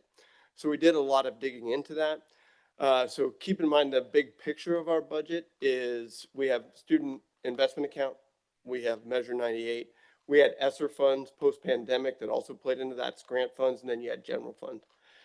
We had a number of admin positions in those grant funds, which doesn't show up in a general fund budget process. So those, and there was a miscommunication at one point as well. So admin positions that were in ESSER, Superintendent Hugh told finance when they asked the question, are these positions going to be here next year?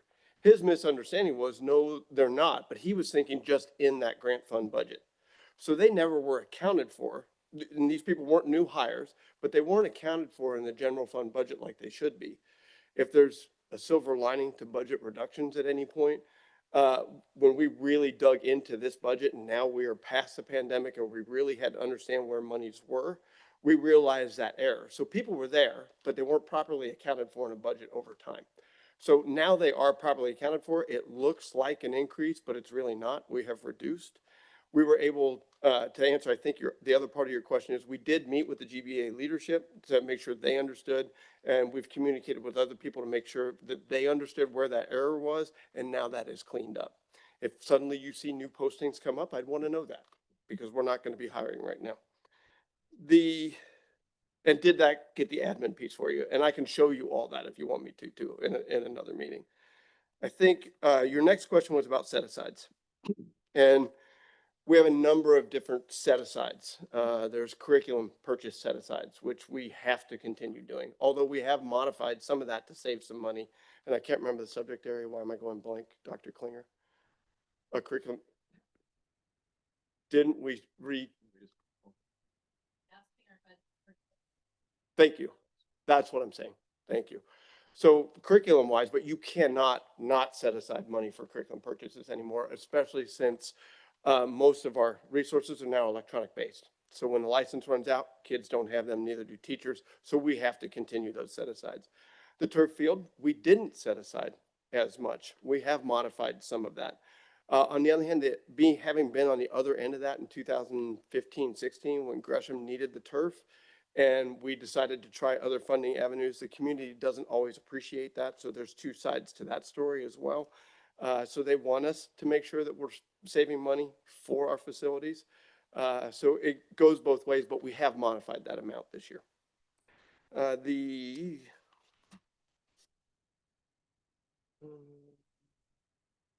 Did I answer everything? Are you sure? Okay. Okay.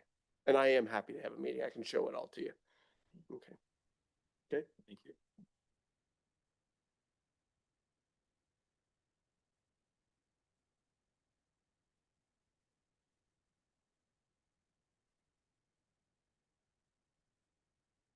Yeah, so there are three things that we need to do with the budget component. Let me get back to that page.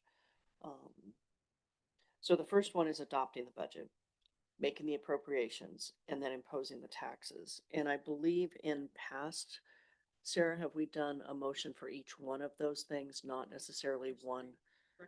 Yeah, yeah, three recommended. I'm trying to get it to, yeah, because it's the adopting part. Okay. Get back to that, sorry. Okay.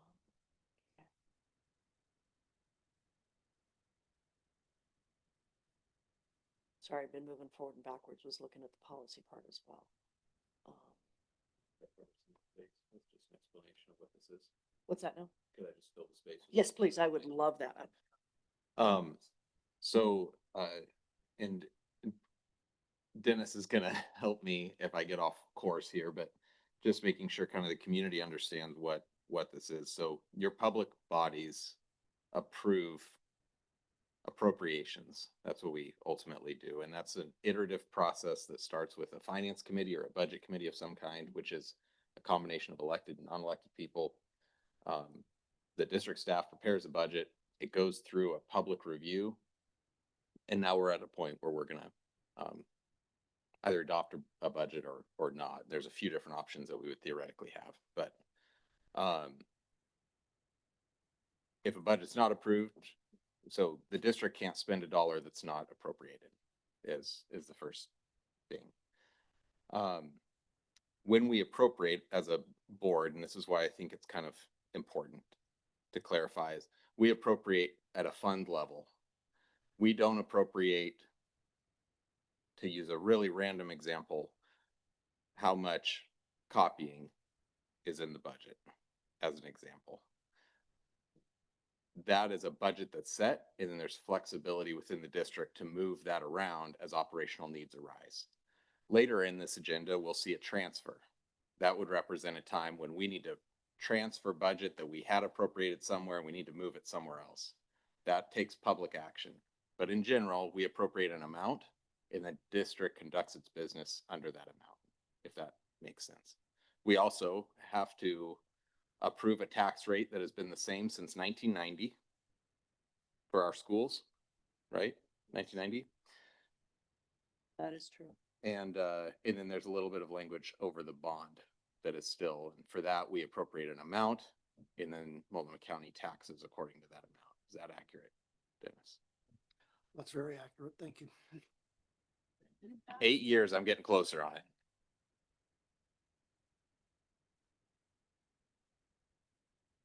Your microphone back on.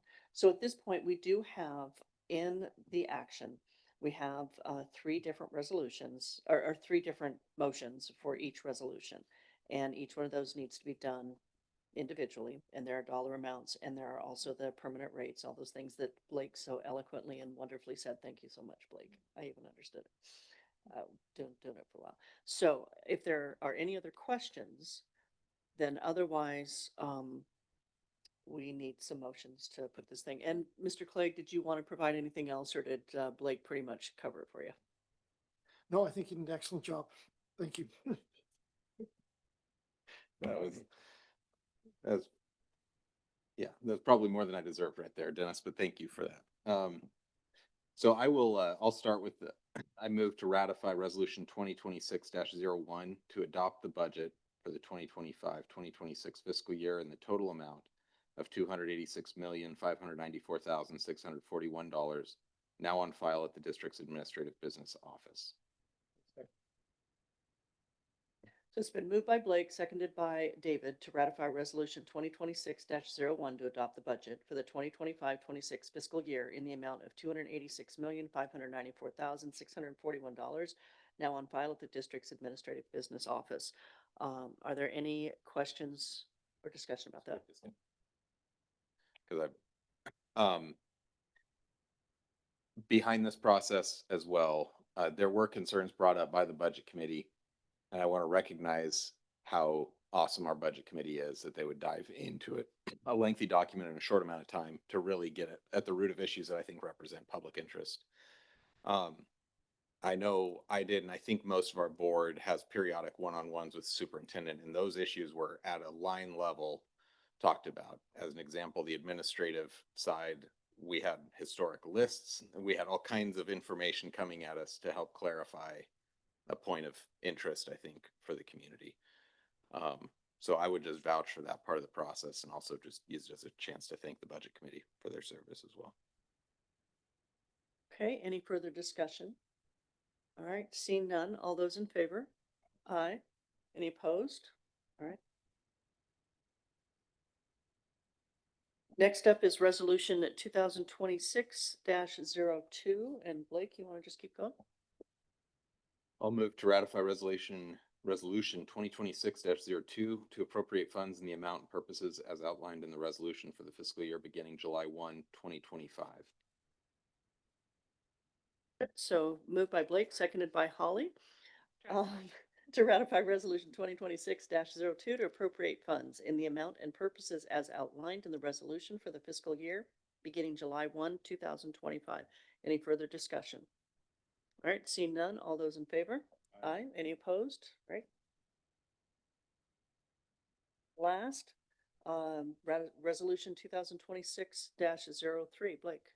I'll move to ratify resolution 2026-03 to impose the taxes provided for the adopted budget at the permanent rate of $4.5268 per $1,000 of assessed value for general fund operations, and to impose taxes in the amount of $23,654,755 for bonded debt, making these taxes hereby imposed and categorized for the tax year 2025-26 upon the assessed value of all taxable property within the district.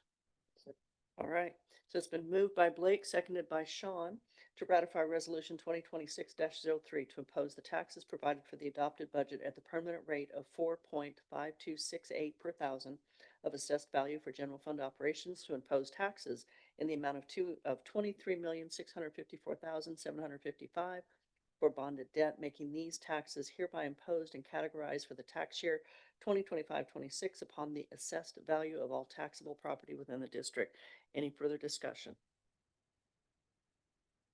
All those in favor? Aye. Any opposed? All right, and I believe that is all that we needed to do on those. Just looking to see. Included in our packet was also a printed it out. A tax supervising and conservation commission budget certification. And the Tax Supervising and Conservation Commission has completed its review and consideration of the 2025-26 approved budget. The review was undertaken. Budget was filed with TSCC prior to May 15th deadline. And so at this point, we need to just file a completed adopted budget with the commission no later than July 15th, 2025. So we received that as part of our packet as well. And I think, is that all that we need to do on that one, Sarah? Okay, all right, thank you. Where do we want to do the policy right now? Okay, all right. So we pulled one item off of our consent agenda, and that was pulling policy I wrote it down a bunch of times, JHCA. There we go. JHCA and JHCB pulled not because of the content, but there was one typo in it that had a grade level. So Holly, if you would. We just needed to change, and so I think Sarah will just make the quick edit. It will include 6th to 12th grade instead of 7th to 12th grade. And there's 2 times it's mentioned in there. Right, one of them is on page 1 and one of them was on page 2. Correct. So it's just moving it down, students that are involved from the 6th grade level to the 12th grade level.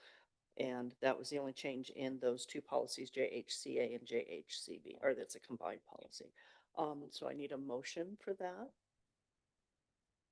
Did you move it? I would move to approve the policy JHCA/JHCB with the correction of 7th to 12th grade changing to 6th to 12th grade on both pages.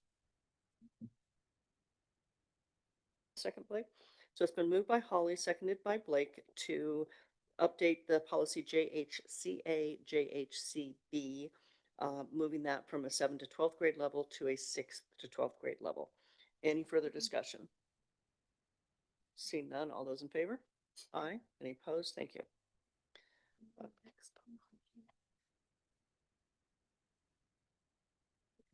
The Yeah. next one on here, it says it's for first reading, so I don't know if it's not. Action items or not.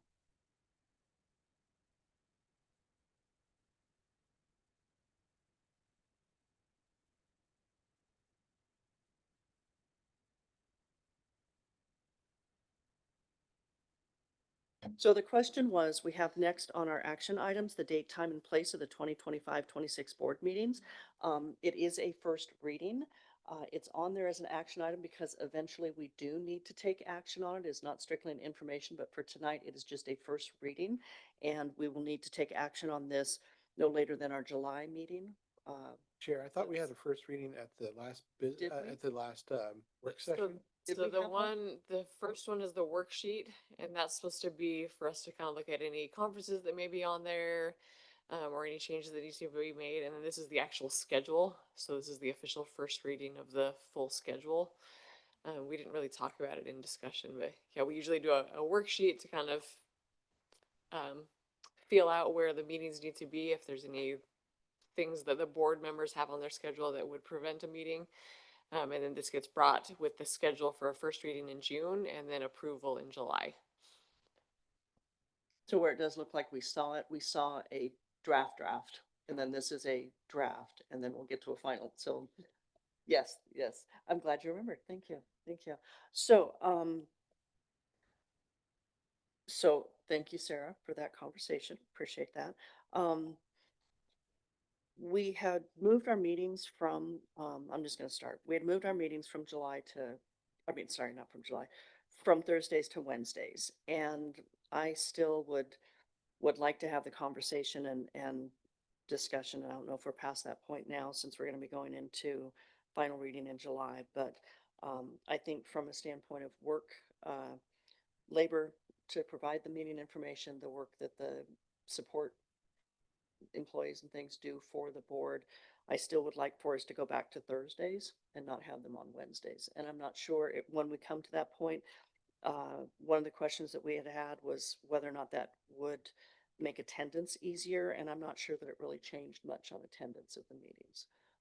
But I don't know if we haven't had that final information from Sarah about whether or not moving it to Wednesdays helped with being able to do it. We also have two brand new board members that will be coming on, and I don't believe we've talked to either of them about what their schedules would be like. And so I would not suggest that we actually take action on this tonight, but move it to the July meeting and just think about whether or not the moving it to Wednesdays has been as successful as we had hoped, and whether or not the additional work and time to get things done in time to post and have available, if the Wednesdays have worked out well, or if Thursdays are a better fit. So are there any other comments about that? It'll just come back to us in July. Okay. And if board members do see any conferences, like I know we adjusted the December meeting for the law conference that some people attend. So if you see any of those between now and July that I missed, please let me know so we can adjust the schedules ahead of time. All right, thank you. All right, moving on, quickly moving on. Alternative education programs, and this is an action item, and Carla Gay and Donna Ravenberg. I know Carla's here. Yep, she's here. And Donna's here too. Okay. Good evening, Chair and members of the board. I'm going to speak on behalf of Donna and myself as soon as I find this action item. Yes, okay. Yep, got it. So in compliance with board policy IGBHA and state law ORS 581-022-1350, that is the wrong state law. It's 2025. We need to update that. The board annually approves private and public alternative education programs contracted by the district. This spring, a multi-district team evaluated alternative programs in Multnomah County to determine whether they should be included as alternative program for district approval. The evaluation process covers requirements set forth by the Oregon Department of Education and any alternative program under consideration must already have met ODE accreditation criteria. The attached list of alternative programs is being recommended for continuation for the 2025-26 school year, and these programs have met the evaluation criteria described above. So I think you just sort of answered one of the questions. Has anything been dropped off the list previously or anything added to the list? Nothing has been added to the list. I think we had Cartini Clinic last year. That was maybe the first or second year last year. That would have been the newest one. And nothing has dropped off. No, it's all there. Okay, and then I think just clarification, these are options that are recommendations that the district would make if a student needed to have services provided for here. This isn't something that parents request. This is something that's through conversation with the district. Correct. These are, yes, they have to be approved by the district because we pay for these slots. And some of the slots are special ed placements. In other words, they're our offering for FAPE, depending on the needs of the student. Most of the slots that are considered private alternative schools, which are the ones that are not MESD programs, with the exception of Helen's View, are considered private alternative schools, and that's that ORS 581-022-2025. We will fix that. But it's the same statute, and it basically guides that the students that we pay for in those programs are ones that have experienced attendance, behavior, or core academic failure in our system and are seeking another option, or they have been expelled and we are offering that at which we are required by law. Any student we expel, we must offer options. And so some of them fulfill that requirement as well. All right, so this is an action item. Are there any other clarifying questions before we have a motion on that? Seeing none, I would accept a motion. I would move to approve the recommended alternative education programs for 2025-26 as presented. Been moved by Holly, seconded by David to approve the recommended alternative education programs for 2025-26 as presented. Any further discussion? Seeing none, all those in favor? Aye. Aye. Any opposed? All right, thank you.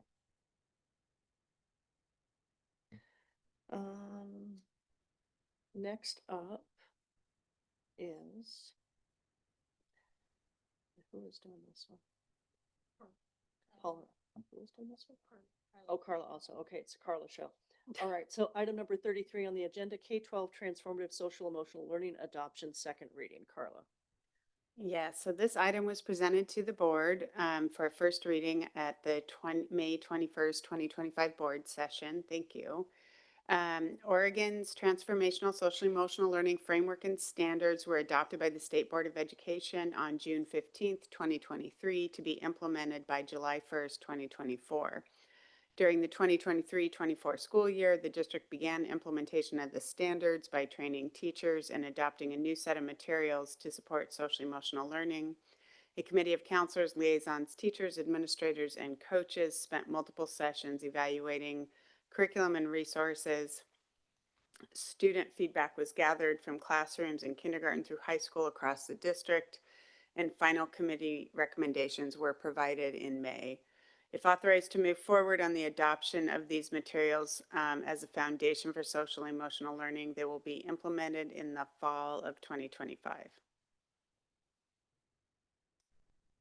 Are there any clarifying questions for Carla? If not, this is a action item, so a motion would be required. I move to approve the purchase of the K-8 Wayfinder Social Emotional Learning Curriculum 3-year subscription with a not to exceed amount of $430,000.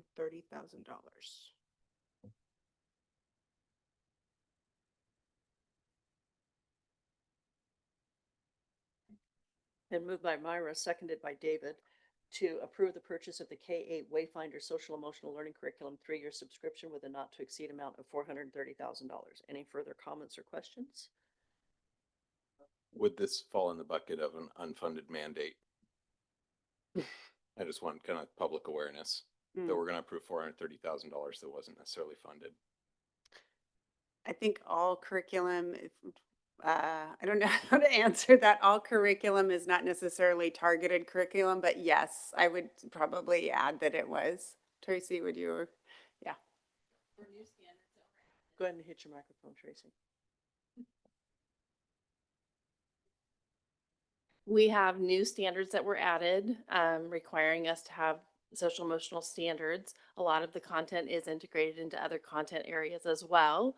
And our teachers need tools to help support that learning in the classroom. And so, yes, I would say it is an unfunded mandate. We are using SIA funds to purchase the curriculum.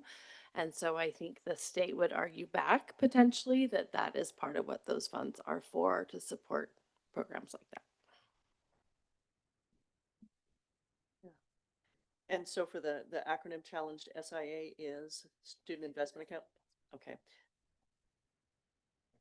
Which, to further clarify, is funded by the corporate activities tax. So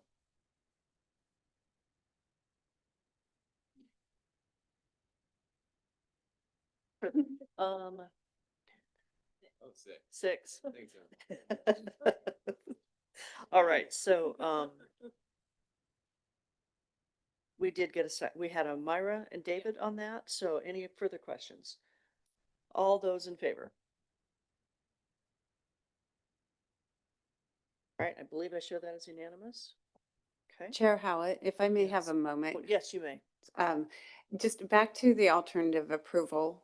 I did want to say one thing. I know this is out of order, but I just got notice tonight for anybody who's going to the Ray graduation tomorrow that we have 76 Talk About Alternative Education graduates. So I needed to just kind of plug that in there when we talk about our alternative options and funding them.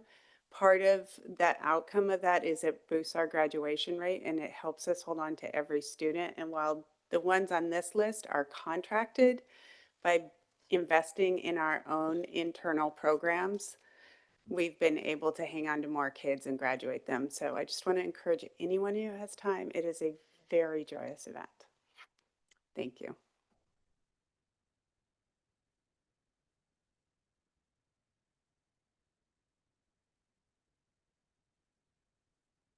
So we're on item number 34, tuition and fees for the 2025-26 school year, and Dr. Sarah DuBois.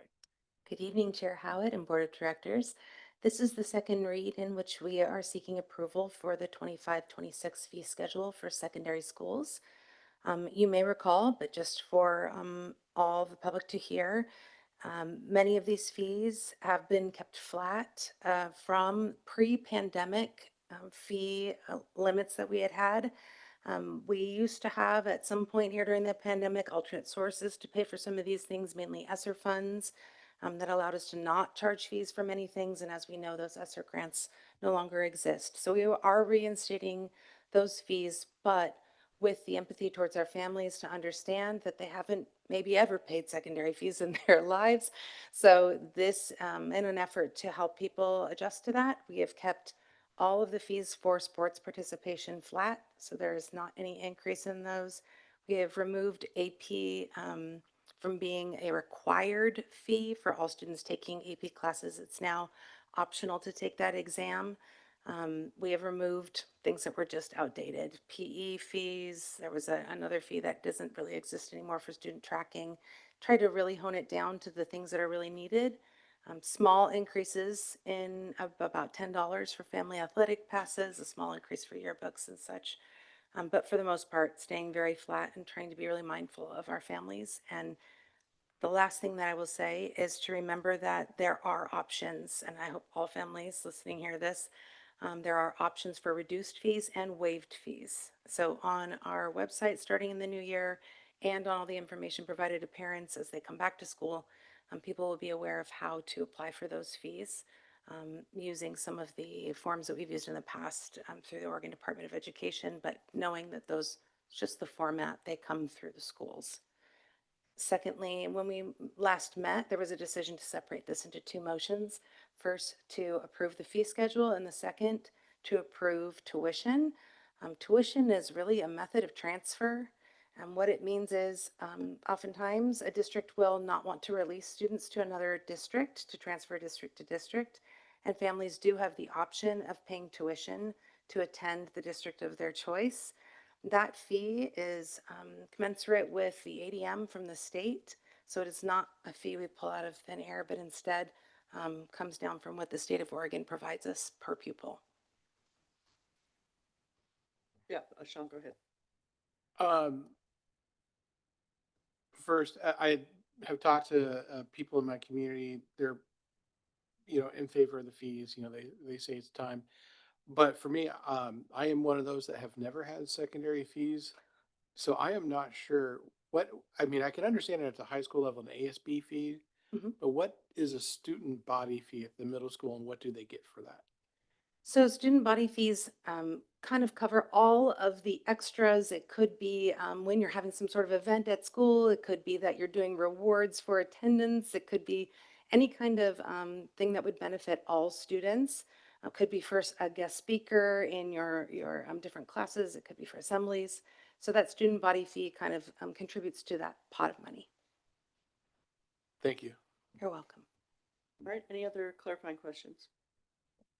Seeing none, so this is two action items, as Dr. Du Bois said, one of them to adopt the proposed fees and one of them to approve the non-resident tuition. So are there motions for that?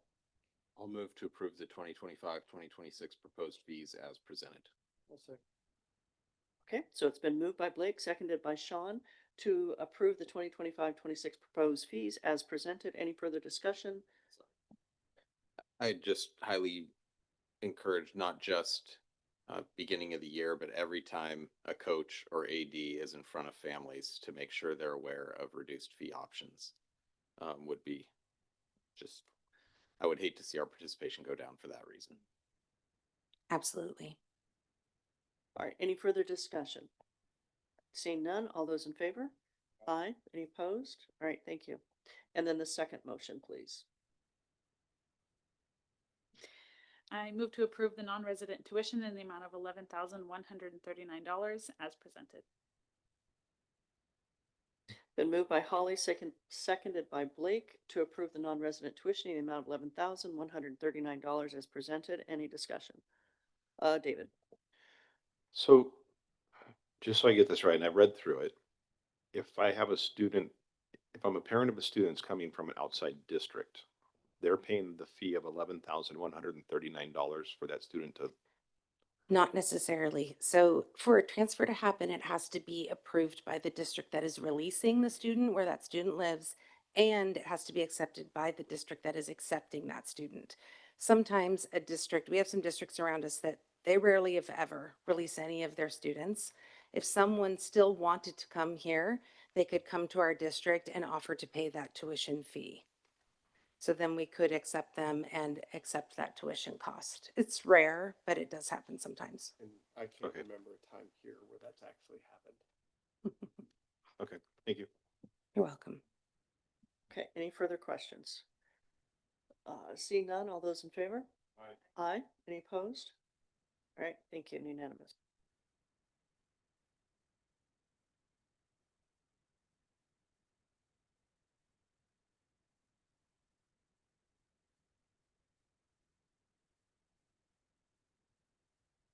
Good evening, Heidi.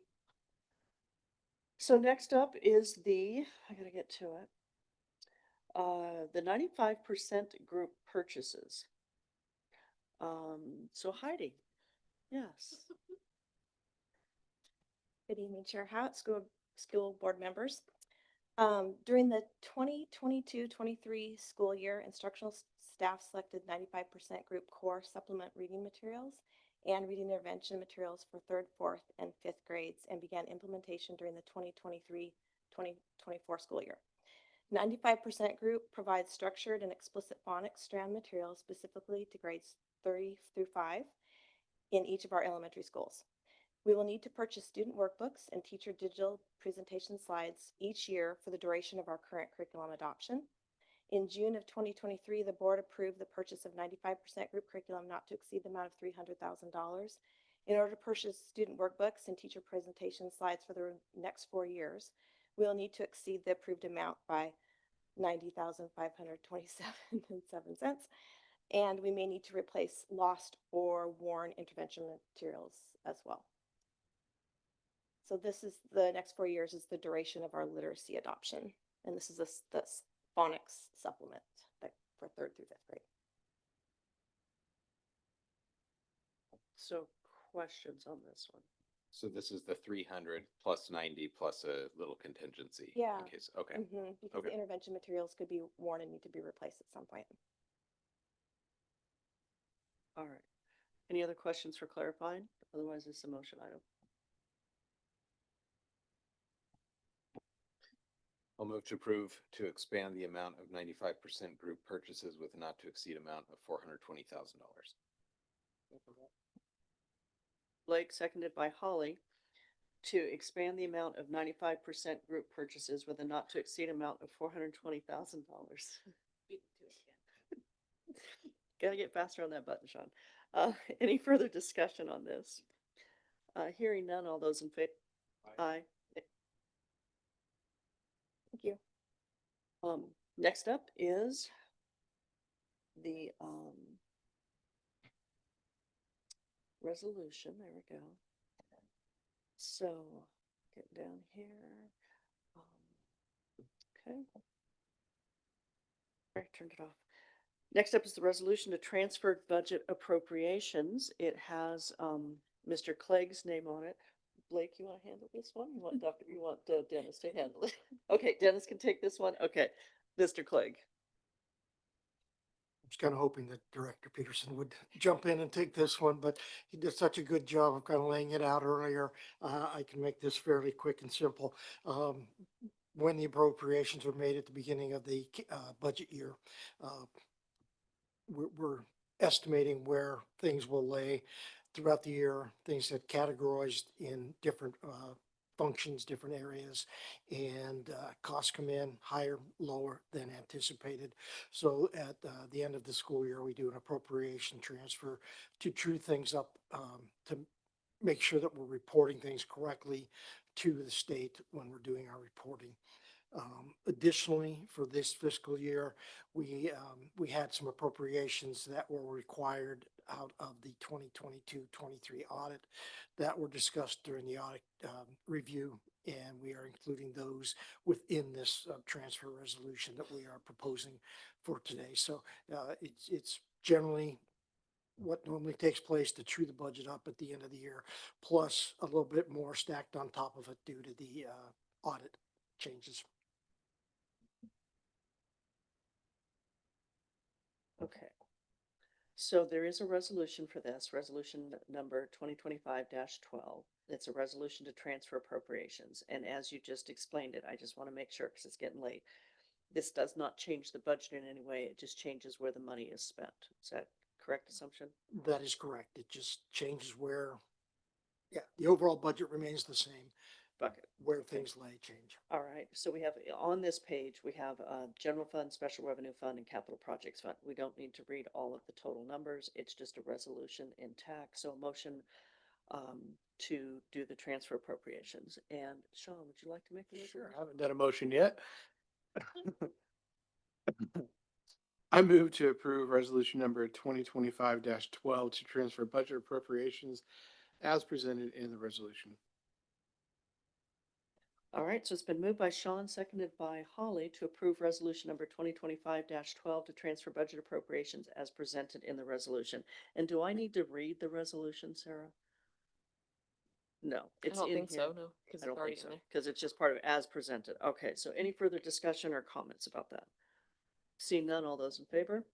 Aye. Aye. Any opposed? All right, thank you.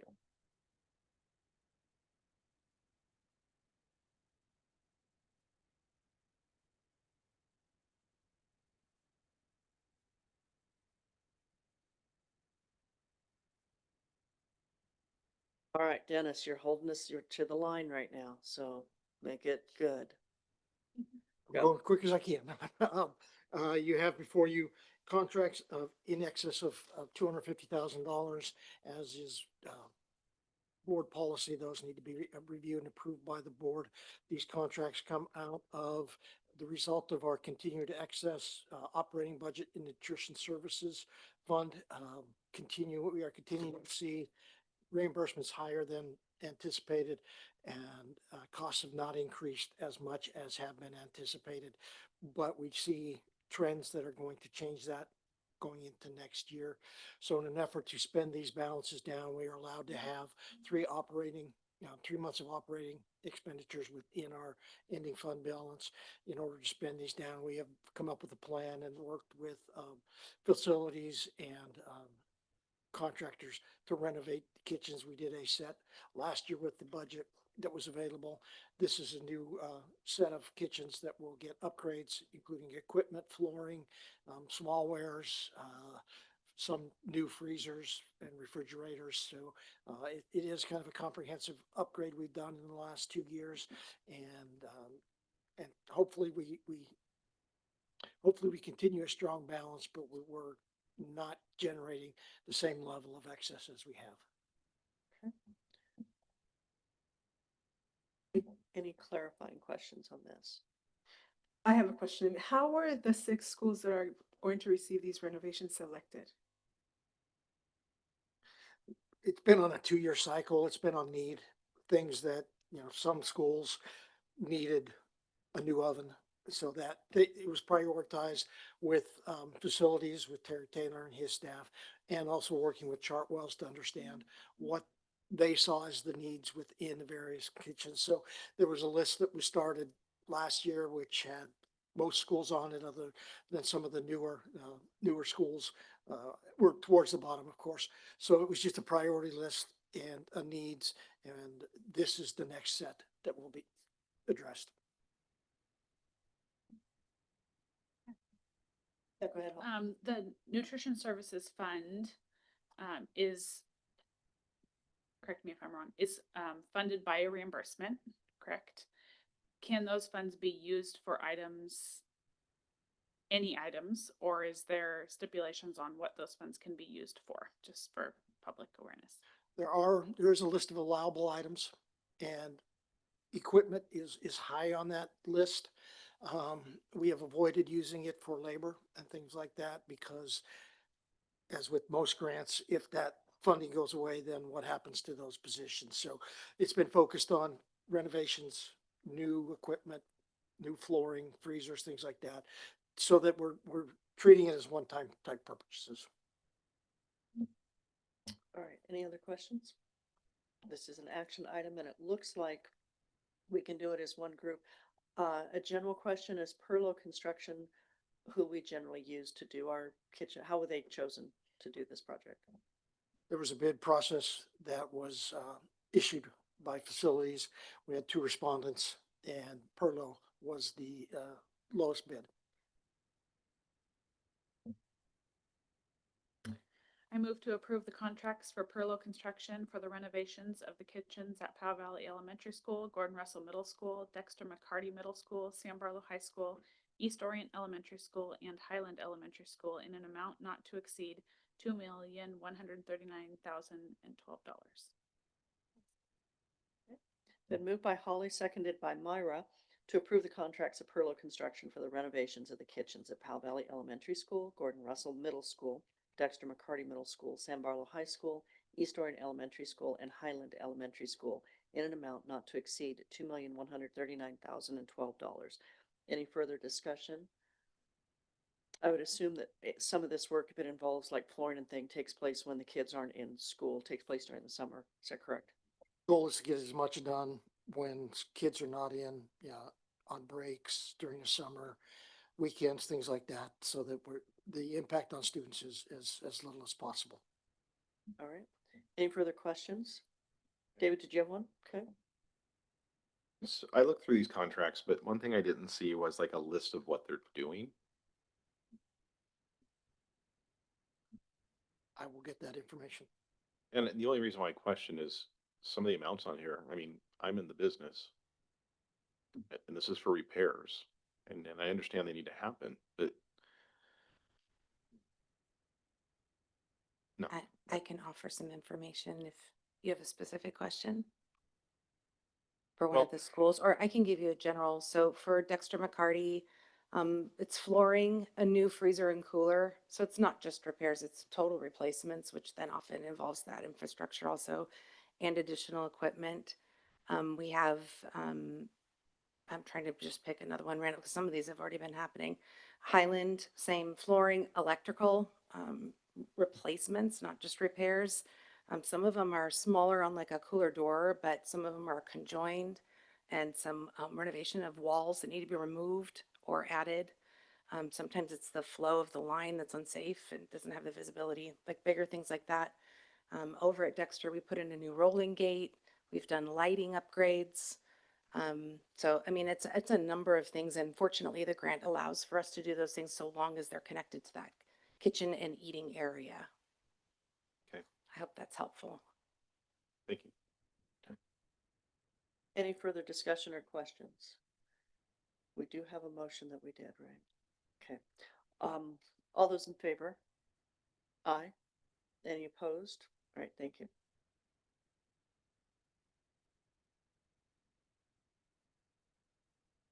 Heidi Lasher, I ready? Yeah, I'm over here now. Okay, the iReady diagnostic test is designed to assess students' skills in reading to help teachers understand their individual needs and provide personalized instruction. The iReady diagnostic is an adaptive assessment designed to identify a student's strengths and weaknesses. It uses this information to create a personalized instructional path for each student, which is a sequence of online lessons and activities. Research has shown a high correlation between student diagnostic scores and smarter balanced assessment scores. We have been utilizing the iReady diagnostic and path alongside our previous and current literacy adoption, and plan to continue with this approach for the next 4 years of our literacy adoption. A purchase of iReady assessment and personalized instruction for the next 4 years amounts to $440,841.80. Any clarifying questions on this one?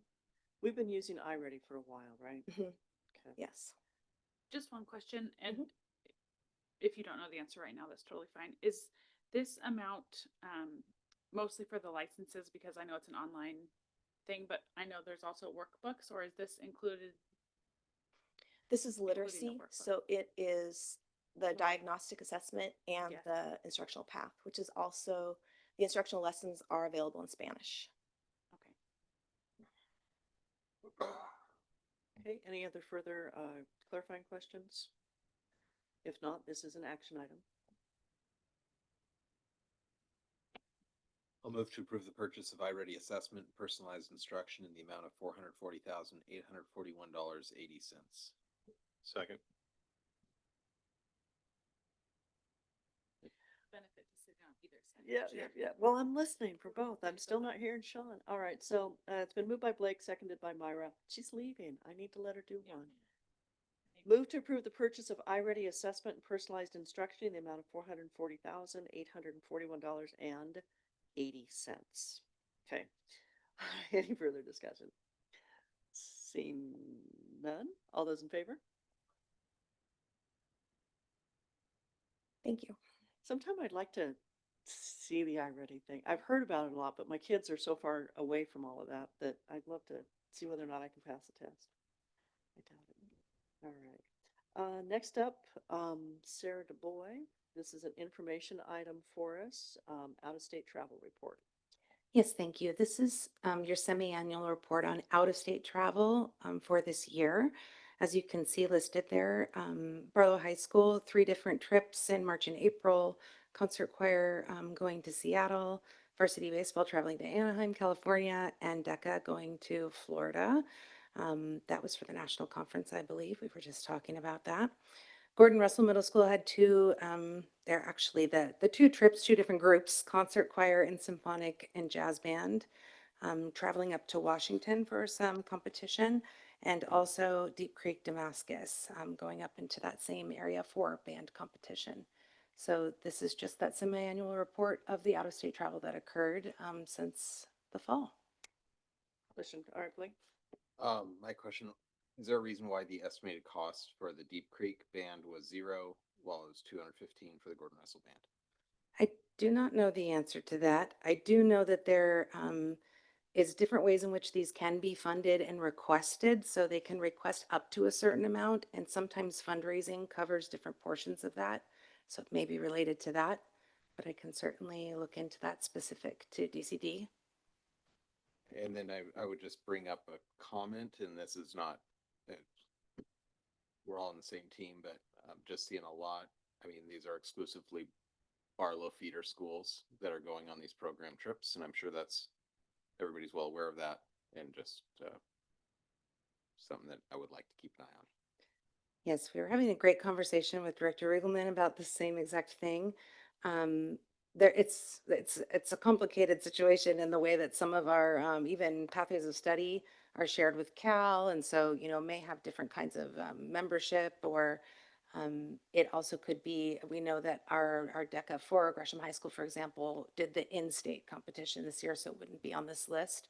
But agreed, and we always need to have those curious questions to be making sure that our high schools have the same opportunities, and is there a way that we can support them in that? Do you have a question, Sean? No? Okay. I have just kind of a comment for it as well, because this has always been one of those things that I have been aware of. And so I kind of echo a little bit on Blake's comment around the Deep Creek Damascus. Regardless of how it's funded, there's still a cost per student. And so that should be reflected there. There is a cost of what it's going to cost per student, whether they fundraise for it, whether a wealthy benefactor writes a check for the whole thing. It doesn't not cost anything to go do this. So I would rather see on here, what does it cost to do this trip? Because zero makes it seem like they want a trip and it's free. And that's not what it is. So I Chair, would we like, can clarify that a little bit. I yeah, would see you the please, confusion. Superintendent Cook? We want to keep track of what students end up paying per student. So this is on the form directly sent to us so that we have knowledge. I see why it comes across that way. So we'll try to find some way to clear that up. I think it could just be listed as estimated cost per student and estimated out of pocket. Yeah, per something student. like that. Yeah, because I think these are out of pocket expenses, and I have seen this form that gets filled out, and so I understand, but it's just the difference between those two. Right. Because it always becomes a question of, can all students who are part of these programs afford to go? And I see that some of them are not every year, every 2 years, and I would like to know where Gresham is on all this, the Gresham feeder schools as well. Because I do have concern where some schools were going more frequently and going to more expensive events over the years. So that's just something that continue to get information for would be great. And I want students to have experiences, but I just want to make sure that it's equitable for the students to have the same experience. So. Yeah, well, I would like to see how we can engage community partners to make these opportunities available across our district, not reduce the opportunities available to certain students because of, and I think our community is ready for that. I would also just, one clarifying thing is some of these are, I know DECA, for instance, and Sarah mentioned a little bit, that's an earned trip that you have to qualify for. So sometimes it's not because of cost. They're here based on qualifying for a trip. And so that also can come into play. That might be the same with some of the band things too. I'm not sure, but. So this is just an information for us. Is that correct, Sarah? Okay. Thank you. Appreciate that. Next up is the Gresham Civic Downtown Urban Renewal Plan, and Dennis, you are doing this one, and I'm assuming you're doing it. Chair, Howe, members of the board, the city of Gresham is proposing an urban renewal district in the civic downtown area. As part of the requirements for them putting this proposal out, this information has to be provided to the board of directors, the governing body of any impacted governmental entities. So this is an informational item for the board to review, peruse, and if comments are wanted, they can be supplied by July 10th, 2025. Yeah, Blake, go ahead. The key question that affects us is, so this would cut tax revenue away from the district, but that would be made whole by the state school fund. Am I understanding that correctly? Yeah, it would reduce our local revenues, which then would reduce the amount of offset in the state school funds. So yes, technically that's how that would flow. I would just like to see if this is something that the board would like to add to our work session. I don't know if there's other ways. This was a very large document, 97 pages. I did not read all 97 pages word for word. Pardon me. I'm really sorry. But I just was wondering if there was interest in discussing that at our work session, because we do have a work session before comments would need to be made, I think, in July 10th. So I don't know if there's interest in that, but thought I'd throw that out there. Yeah, let's, chair and vice chair meet with, superintendent and, I never remember if it's with deputy superintendent. Yes, deputy superintendent. I'm getting used to soon. Yeah, soon to be. And so I think that's a good question to bring up. How much of this would we want to discuss? Because I was the same way as you. I got to page 90 and quit. No, I didn't get that far even. Yeah, I got that far. And just to have sort of that conversation about what is the impact to our district and how do we make sure that our needs are met in this conversation as well? Yeah, and I think we had this conversation a while ago, but I think we're at a time where clearly it would be good for the district if we on a board level aligned with what our local city is doing. And so if this was in conjunction with some kind of visioning, so we could see where the city is trying to go, to see where we fit in. I think it's a critical time for us to engage in that way. I guess with that, I would say if anybody has time to read this 97-page document before our next work session, maybe it would be good to email questions ahead of time to Dennis or John. Yeah, thank you. And I do appreciate, because we do want to be part of that conversation, but how far down into the weeds do we go with it? We want to make sure that our support is there for it as well. And, because I would imagine that they're not doing this urban renewal plan very frequently. So we don't want to be. No, I mean, this is the first one in our district boundary. I mean, the last urban renewal is in Rockwood. And so there's development ambitions behind an urban development, or an urban renewal district. That's the only reason why you do it. Voters approved their capacity to make an urban renewal district at a political level. So I think we got to be plugged in. Yes. All right. Thank you, Dennis, for bringing that forward for us. Let's see. Yeah, it is Dennis again. Although it was already in the consent agenda. It's the same report, right? That's correct. There's Okay. no changes from what was submitted. Okay, I would just so it was note in the that- consent agenda. If there was any further questions about it, but it was in there, we didn't have any questions or pulled it out from the consent agenda. It is our monthly financial report as of 4/30/2025. So were there any questions about it? I don't think so. I don't see any. Okay, thank you. So we are at closing announcements. Let me get to that. So we are at the end of our meeting. We're nearly the end of the school year. June 18th, 2025, we have a regular board work session at 6 p.m. in the partnership room for the Center for Advanced Learning. On July 2nd, 2025, we will have a regular board business meeting at 7 p.m. here in the council chambers of the Public Safety and Schools building. And for those that we have said goodbye to at this session, we will miss you. And we will all come together, those of us that are here, on July 18th and June 18th and July 2nd. I believe with that, we are adjourned. Thank you so much.